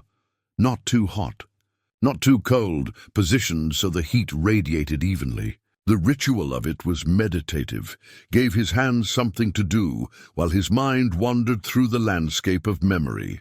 His grandfather had died when Clay was 16, a heart attack in the field during harvest. Clay's father had found him there, peaceful, as if he'd simply decided to lie down and rest. At the funeral, Clay's father had said he lived right up until he stopped. Never gave up on a day's work, never complained about the hardness of it. Clay wondered what his grandfather would think of how he'd lived these past 5 years. The old man had known loss. His first wife had died young, leaving him to raise 3 children alone. But he hadn't retreated from life. He'd married again, started over, kept building and creating and connecting. Clay had a sudden, vivid memory of his grandfather at a community barn raising, working alongside neighbors, his laugh carrying across the field. The man had understood something Clay had forgotten, that survival wasn't about isolation, it was about community. His father had been cut from similar cloth, quieter than his father-in-law, more reserved, but no less committed to the idea that a man's worth was measured by how he treated others. Clay remembered his father sitting at this same table, teaching him to read topographic maps by lantern light. "The land will tell you what you need to know if you learn how to listen," his father had said. Same with people. Most folks will tell you who they are if you're paying attention. Clay hadn't been paying attention. Not to Martha's gentle persistence, not to Tom's steady friendship, not to Michael's attempts at reconciliation. He'd been so focused on his own pain that he'd missed what everyone around him had been trying to tell him. You don't have to do this alone. He looked down at Buck, at the steady rise and fall of his chest, and thought about how the dog had never allowed complete isolation. Buck had been a bridge, however narrow, between Clay and the world. The dog had given him a reason to go to town, to buy food, to visit Doc Hensley for checkups, had created opportunities for small interactions that Clay might otherwise have avoided. In his own quiet way, Buck had kept Clay tethered to humanity even when Clay was trying his best to cut all the ropes. The photo albums were in the hall closet, 3 of them chronicling Sarah's life with Clay and Michael's childhood. Clay hadn't looked at them since the funeral, couldn't bring himself to face the accumulated evidence of happiness that had been lost. But sitting there in the lamplight with Buck sleeping nearby, he felt drawn to them. He pulled them down and carried them to his chair. The first page showed Sarah at 22, laughing into the camera, her hair wild from wind. They'd been dating 6 months when that photo was taken, and Clay could still remember the exact quality of that laugh, unguarded and full of joy. He'd known he would marry her the first time he heard it. The realization came to him now that he'd spent 5 years trying not to remember that laugh, because remembering made the loss feel fresh. But denying the memory didn't make the loss any easier. It just made the joy disappear along with the pain. He turned pages slowly, watching their life unfold in photographs. The wedding, Sarah in her mother's dress, Clay in his father's suit, both of them impossibly young. The first years on the ranch, Sarah learning to be a rancher's wife, Clay learning to be a husband. Then Michael's arrival, the baby photos giving way to toddler pictures, school portraits, family gatherings, Christmas mornings and summer fishing trips, and ordinary moments made extraordinary by the presence of people he loved. There was a photo of Michael at 12, standing next to Clay in front of the barn. Their arms were around each other's shoulders, both grinning at the camera. Sarah must have taken it. Clay stared at his son's face, so young, so open, so clearly adoring his father. When had that changed? When had Michael's easy affection turned to wariness, to hurt, to distance? The answer was obvious. It had changed when Sarah got sick and Clay had shut down. Michael had needed his father, and Clay had been too drowning in his own grief to notice. The boy had been 17 when Sarah died, a senior in high school, planning for college. He should have been thinking about his future, excited about what came next. Instead, he'd been watching his mother die and his father disappear into some unreachable place. And when Michael had tried to reach him, tried to bridge the gap, Clay had pushed him away with all the determination of a man who decided pain was safer than connection. Clay closed the album, his throat tight. 5 years of stubborn isolation, 5 years of convincing himself he was protecting what remained of his heart by refusing to risk it again. All he'd accomplished was losing more time, creating more distance, making himself smaller and lonelier with each passing year. If Buck died, no, when Buck recovered, because Clay had to believe that now. Would he continue on the same path? Would he let another 5 years pass without calling Michael, without accepting Martha's friendship, without acknowledging that Tom Garrett cared about more than just cattle prices? The phone rang, pulling Clay from his thoughts. Doc Hensley's voice came through the line, warm despite the late hour. Just checking in. How's Buck doing?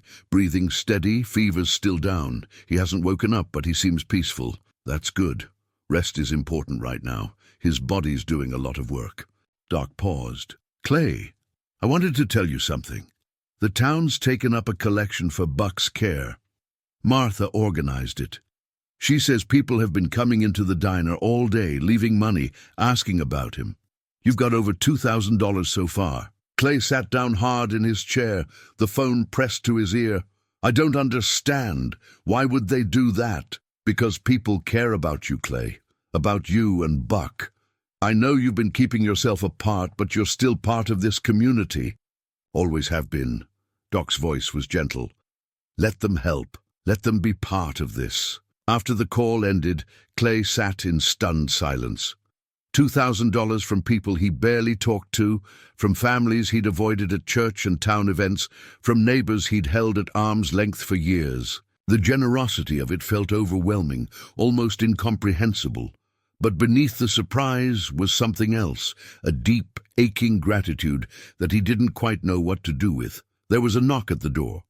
Martha stood on the porch with a covered dish and an overnight bag. I'm staying tonight, she announced, walking in before Clay could protest. Doc told me about the crisis last night. You need someone here to spell you, and I'm the someone. Don't argue. Clay found he didn't want to argue. Having Martha there, settling into the kitchen like she belonged there, felt right in a way he couldn't explain. She made coffee and heated the casserole she'd brought, and they ate together in companionable silence. When Martha started talking, her voice was soft, reflective. After John died, I closed myself off for almost 2 years. Barely spoke to anyone beyond taking orders at the diner. Went through the motions of living without actually living. My sister finally confronted me about it, said I'd turned myself into a ghost. Martha wrapped her hands around her coffee mug. I was so angry at her. Didn't she understand what I'd lost? How could she expect me to just move on? Clay listened, recognizing himself in every word. But she was right, Martha continued. I'd let loneliness become my identity. It felt safer than risking my heart again, safer than letting people see how broken I was. The problem was, staying safe also meant staying stuck. I wasn't healing. I was just existing. What changed? Clay asked quietly. One day I woke up and realized John would be horrified by what I'd become. He'd loved life, loved people, loved me partly because I'd always been social and warm. By shutting everyone out, I was losing the part of myself he'd loved most. Martha met Clay's eyes. I'm not saying you have to be someone you're not, Clay, but I am saying that Sarah wouldn't want this for you. This isolation, this half-life you've been living. The words settled into Clay's chest, heavy and undeniable. Martha was right. Sarah would have hated seeing him like this. She'd have understood the grief, of course she would have. But she'd have wanted him to keep living, keep connecting, keep finding joy where he could. And Michael, poor Michael, trying to grieve his mother while his father disappeared. Sarah would have been heartbroken about that. Martha stayed for hours, keeping Clay company while he tended Buck. Around 10 o'clock, she went to lie down in the guest room with instructions for Clay to wake her if he needed anything. Alone again with Buck, Clay felt the weight of the day's revelations. The town's generosity, Martha's story, the photographs of Michael, all of it pointed to the same truth. He'd been given so much love in his life, and he'd responded to loss by refusing to accept any more, as if limiting his connections would limit his pain. But that wasn't how it worked. The pain was there regardless. All he'd done was eliminate the joy that might have balanced it. Near midnight, Clay was adjusting Buck's blanket when he saw it. A flutter of Buck's eyelids, the first voluntary movement since Clay had found him. He leaned closer, his heart suddenly pounding. "Buck, can you hear me, boy?" Buck's eyes opened, just a fraction, unfocused and clouded but unmistakably open. They didn't focus on Clay, didn't show full awareness, but they were open. The small whimper that followed was the most beautiful sound Clay had ever heard. "That's it," Clay said, his voice breaking. "That's my good boy. You're still here. You're going to be okay." He called Doc Hensley immediately, who confirmed what Clay already knew. Consciousness was a crucial milestone, a sign that Buck's brain was functioning, that recovery was becoming more likely than not. They still had a long road ahead, but this was progress. Real, measurable progress. Clay spent the rest of the night talking to Buck, telling him stories about their life together, making promises about the future. "We're going to take walks again," he said. "Maybe not long ones at first, but we'll work up to it. And I'm going to call Michael. I don't know if he'll want to talk to me, but I have to try. You'd like him, Buck. He's a good man, better than I gave him credit for. When you're better, maybe he'll come visit. You two should meet properly." Dawn came slowly, the sky lightening from black to gray to pale blue. Buck's eyes had closed again, but his breathing was noticeably stronger. His color had improved.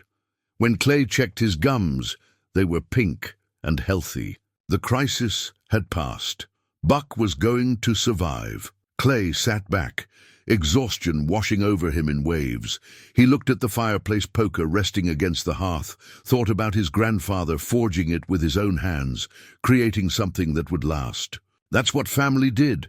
They built things that endured. They created connections that outlasted individual lives. Clay had spent 5 years trying to let those connections die, but they'd persisted anyway. Tom still checked on him. Martha still brought him food. The town still cared. And somewhere in Billings, Michael was living his life, probably still hoping his father would call. Clay had been given a second chance, not just with Buck, though that was part of it. A second chance to choose connection over isolation, to honor Sarah's memory by living fully rather than hiding from life. A second chance to be a father to Michael, to accept the community's friendship, to acknowledge that needing people wasn't weakness. It was being human. The sun rose over the high plains, painting everything in shades of gold. Buck slept peacefully by the fire, his chest rising and falling with steady breaths. Clay sat beside him, his hand resting on Buck's warm fur, and felt something he hadn't felt in 5 years, hope for the future and the willingness to reach for it. The third morning arrived with light streaming through the east-facing windows, catching dust motes in its golden beams and warming the room where Buck lay. Clay had dozed fitfully in his chair, jerking awake at every small sound, his hand instinctively reaching out to check that Buck was still breathing. Each time, his fingers found warm fur and steady heartbeat, and he'd drift off again into something that wasn't quite sleep but wasn't quite waking either. When Buck's eyes opened and stayed open, Clay was instantly alert. He leaned forward, his stiff muscles protesting after days of sleeping in chairs and on floors, and looked into those brown eyes he'd been afraid he'd never see again.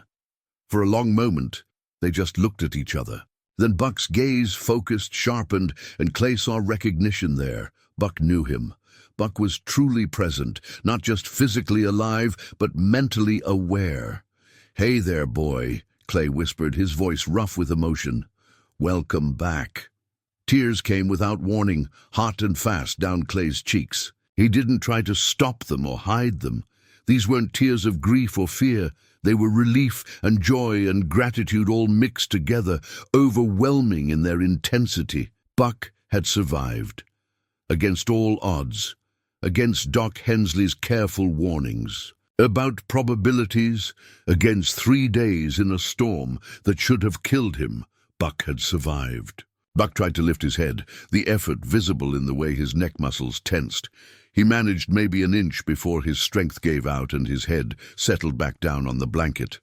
But that small movement, that attempt, meant everything. It meant Buck wanted to move, wanted to interact, wanted to live. "Easy now," Clay said, moving to sit on the floor beside Buck. He slid his hand under the dog's head, supporting it gently. "Don't push too hard. You've been through a lot. Just take your time." Buck's tail moved.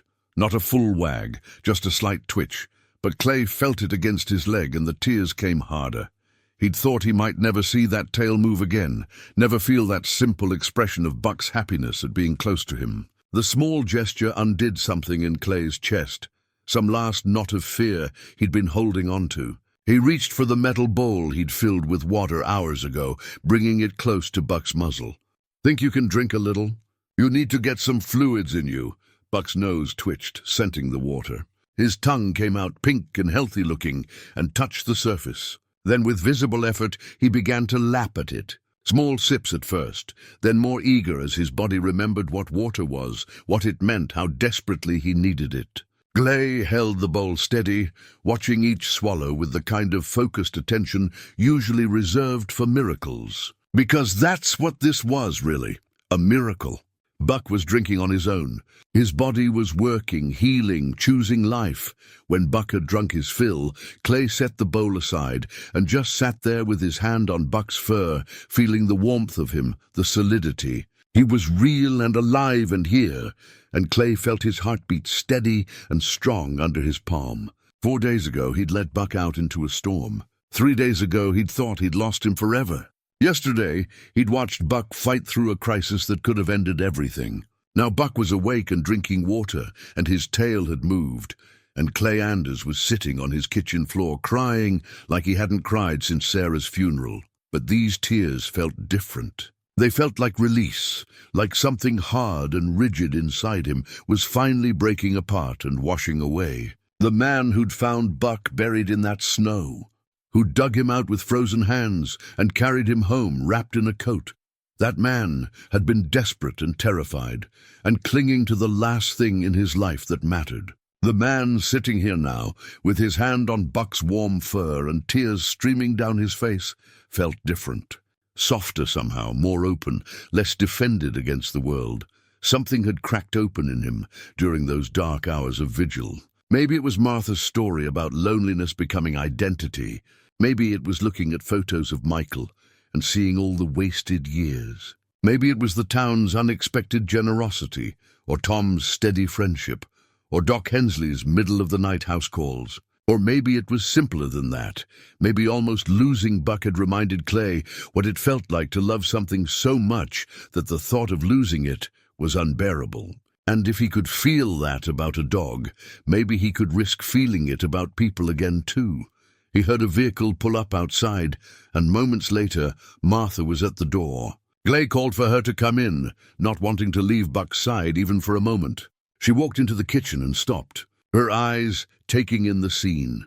Buck awake, Clay on the floor beside him, the metal bowl of water with its telltale evidence of Buck having drunk from it. "Oh, Clay," she said, and her voice broke on his name. "He's awake." "He drank water all by himself," Clay said, hearing the wonder in his own voice.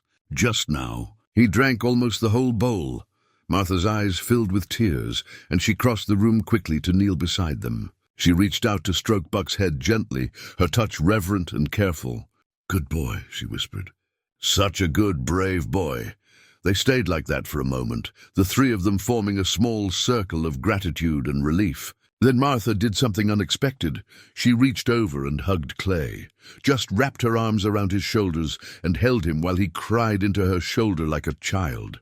It was spontaneous and unself-conscious, the kind of physical comfort one human offers another when words aren't enough. Clay didn't pull away, didn't stiffen or retreat behind his walls. He let himself be held, let himself accept the comfort, and felt something ease in his chest that had been tight for 5 years. This was what he'd been missing, what he'd been denying himself, simple human connection, the kind that required vulnerability and trust and the willingness to be seen in your weakest moments.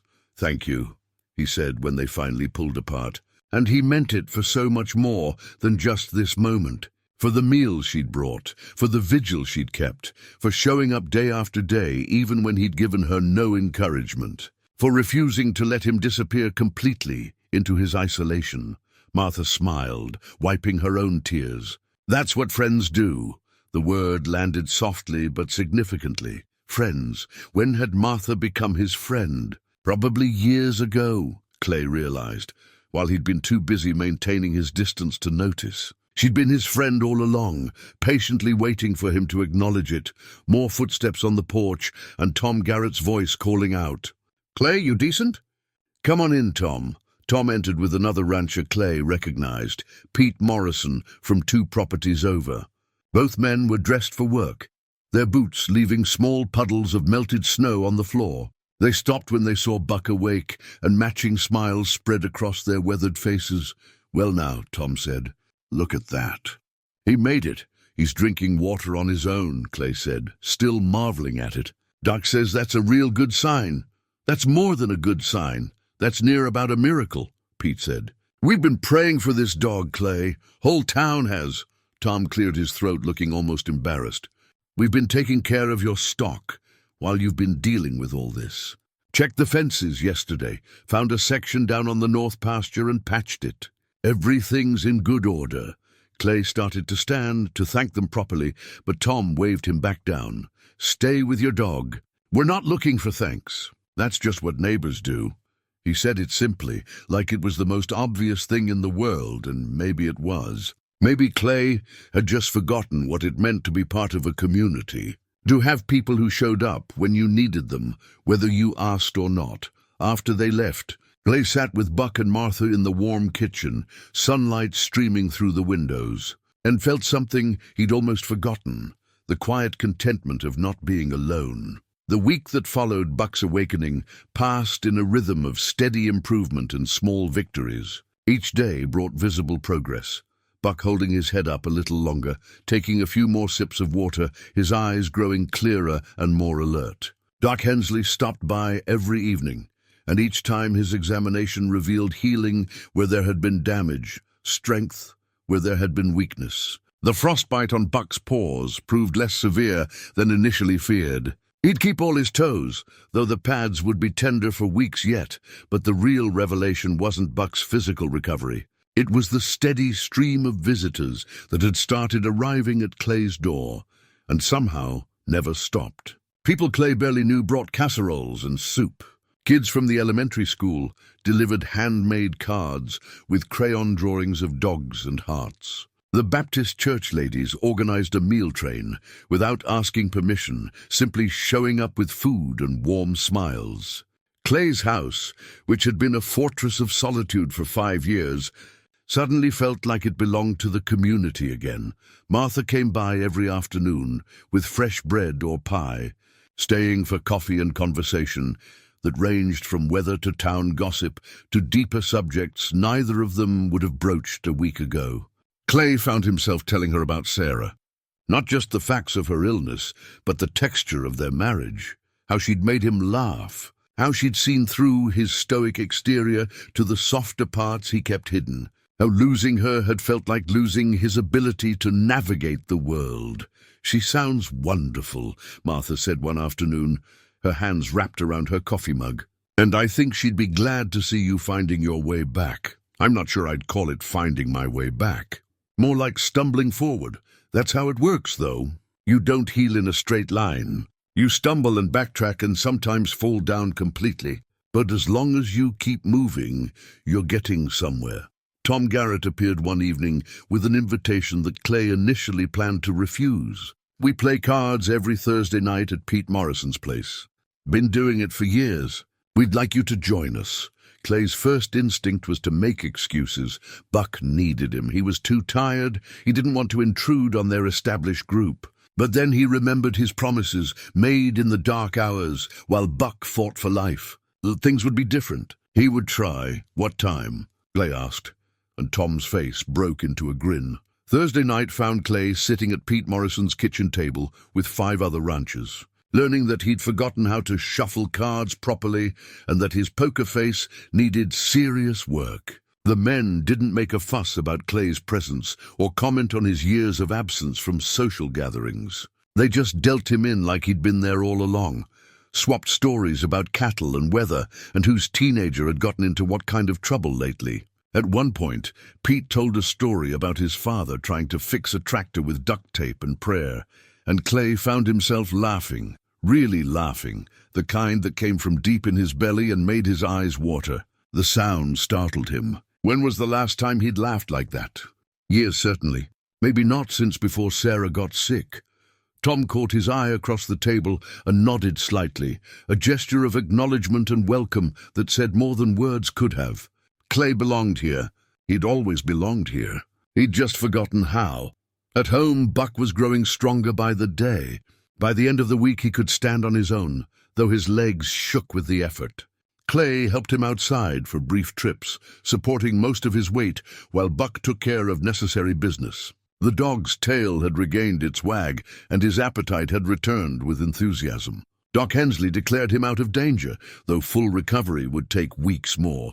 Clay ordered a new dog tag from the engraving shop in town. When it arrived 3 days later, he held it up to catch the light. The metal gleamed, fresh and unmarked except for the words he'd chosen. Buck Survivor on one side, Clay's phone number on the other. He attached it to Buck's old leather collar, the new tag, hanging beside the worn brass nameplate. Together they told a story of years of companionship, of a trial survived, of a bond that death couldn't break even when it tried.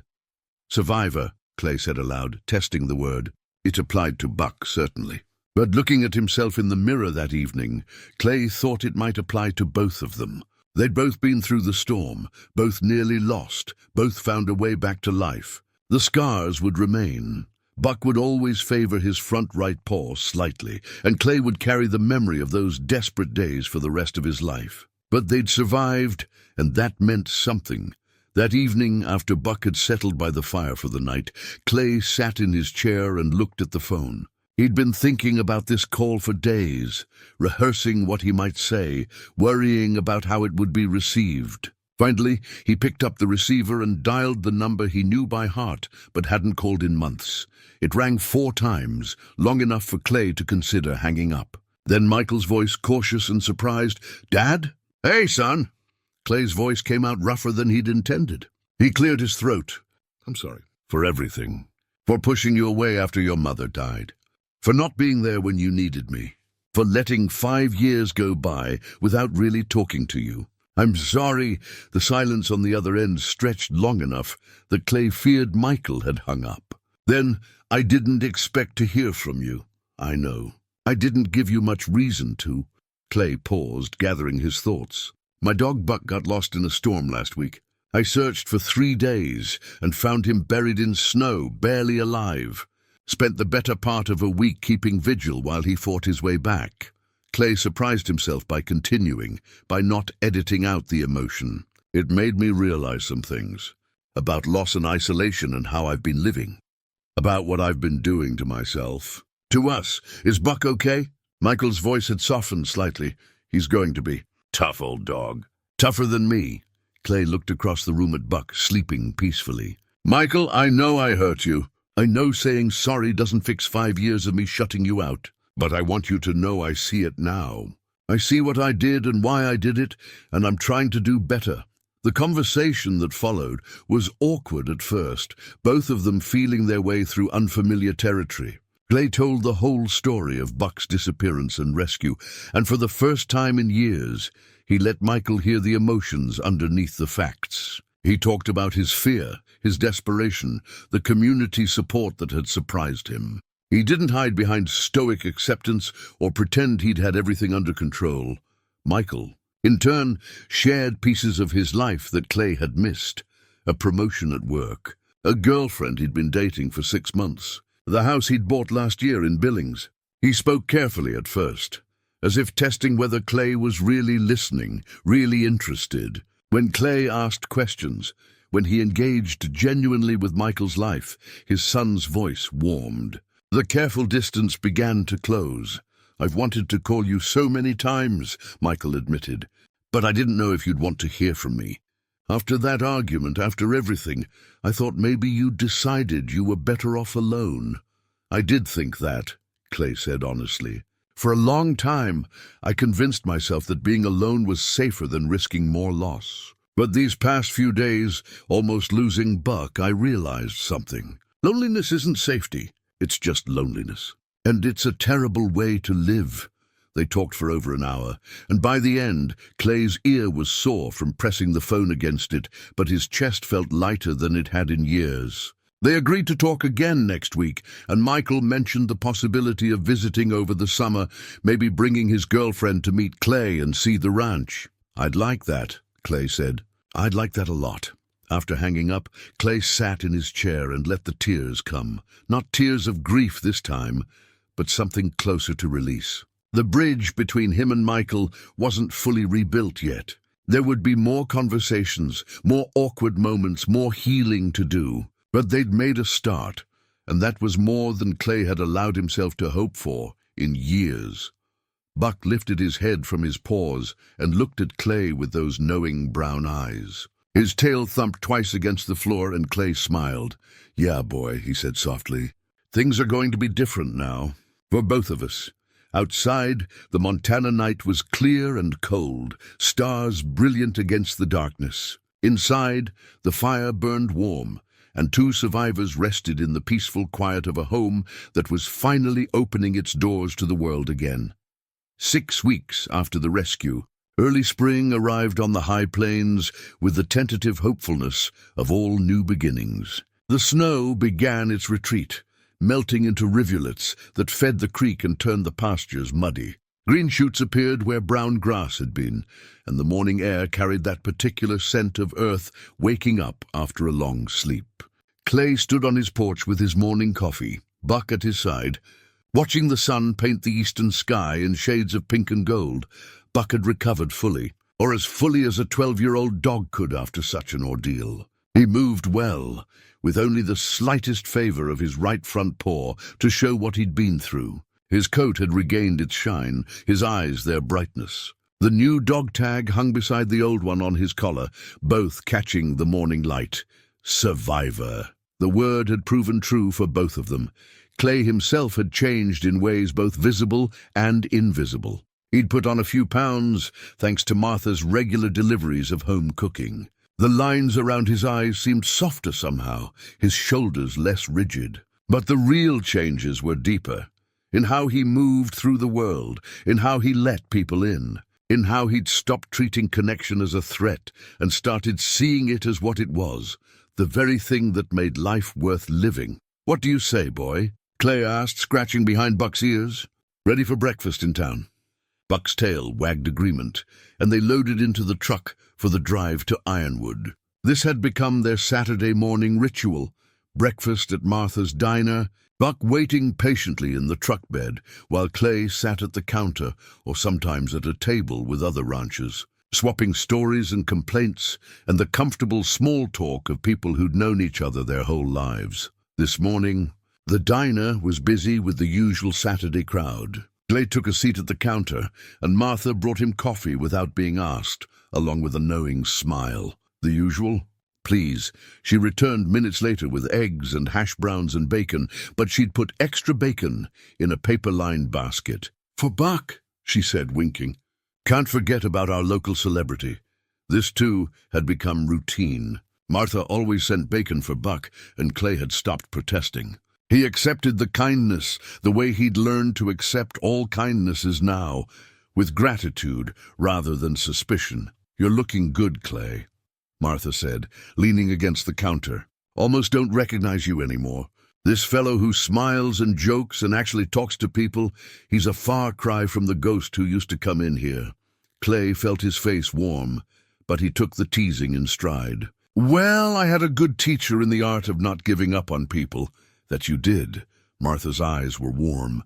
"That you did." On the wall behind the counter hung a new photograph, framed simply but prominently. It showed Clay and Buck standing in front of the ranch house in the golden light of late afternoon. Both of them were smiling, Buck with his tongue lolling out in that doggy grin, Clay with an expression of genuine happiness that had been absent from his face for years. Martha had taken it last week, insisting that she needed documentation of Buck's recovery for all the people who'd been asking about him. "I still can't believe you put that up," Clay said, gesturing to it with his coffee cup. "Why not? It's a good picture. Shows what this community can do when we come together. Besides," Martha added with a grin, "you look happy in it. About time we had some evidence that Clay Anders knows how to smile." Clay studied the photograph, seeing himself as others must see him now. The difference was startling. The man in that picture looked present, engaged, connected to life in a way he hadn't been for years. He barely recognized himself, but in the best possible way. After breakfast, Clay delivered the bacon to Buck, who accepted it with enthusiastic appreciation. They drove back to the ranch through the warming morning, and Clay's mind was already on the work ahead. Spring meant fence mending and pasture preparation, calving season approaching, 100 tasks that required attention. But this year, he wouldn't be doing it alone. Tom had organized what he called a community work day for next Saturday, a dozen neighbors coming together to tackle the bigger jobs, turning work into social occasion the way ranching communities had done for generations. Clay had offered to provide lunch. Another small step toward being part of things rather than apart from them. The idea of a dozen people on his property would have been unthinkable 6 weeks ago. Now it felt right, natural even. The ranch had been too quiet for too long. The afternoon brought his weekly phone call with Michael, another ritual that had become precious. They'd talked every Sunday for the past month, slowly rebuilding the bridge between them. The conversations were getting easier, more natural, less careful. "I've been thinking about that visit," Michael said. "Maybe Memorial Day weekend? I could bring Amanda, my girlfriend. She's been wanting to see Montana, and I've been telling her about the ranch." Clay felt his chest tighten with emotion. "I'd like that very much, son. There's plenty of room, and the weather should be nice by then. We can ride out to the north pasture, maybe do some fishing if the creek's running well." "I'd like that too, Dad." Michael paused. "It's been too long." "It has. But we're fixing that now. Better late than never, right?" "Right." After the call ended, Clay felt that familiar sense of lightness, of things being more right than they'd been in years. He looked at Buck, who'd been listening to the one-sided conversation with the attentive patience of a good companion. "Michael's coming to visit," Clay told him. "You'll like him. And he'll like you. He always wanted a dog when he was growing up, but we were too busy with the ranch to get one." "Irony, isn't it?" Buck's tail thumped against the floor, and Clay smiled. Evening found them walking the property together, Clay's hand occasionally dropping to rest on Buck's head as they moved through the familiar landscape. They walked to the old barn foundation, that place where everything had changed. The snow had melted here too, revealing the rubble and debris that had nearly become Buck's grave, and instead had been his salvation. Clay stood at the edge of it, remembering the terror of that morning, the desperate digging, the moment when he'd felt fur beneath his hands and dared to hope. This place had tested him in ways he hadn't been tested in years, had forced him to confront what mattered and what he was willing to risk for it. In a way, they'd both been buried here, Buck literally, Clay figuratively. And they'd both been dug out, rescued, given another chance. "Thank you," Clay said aloud, not sure if he was talking to Buck or to some larger force that had guided his hands through the snow that morning. Thank you for coming back, for staying, for teaching me what matters. Buck looked up at him with those understanding brown eyes, and Clay knelt down to embrace his dog the way he had that morning when he'd carried him home.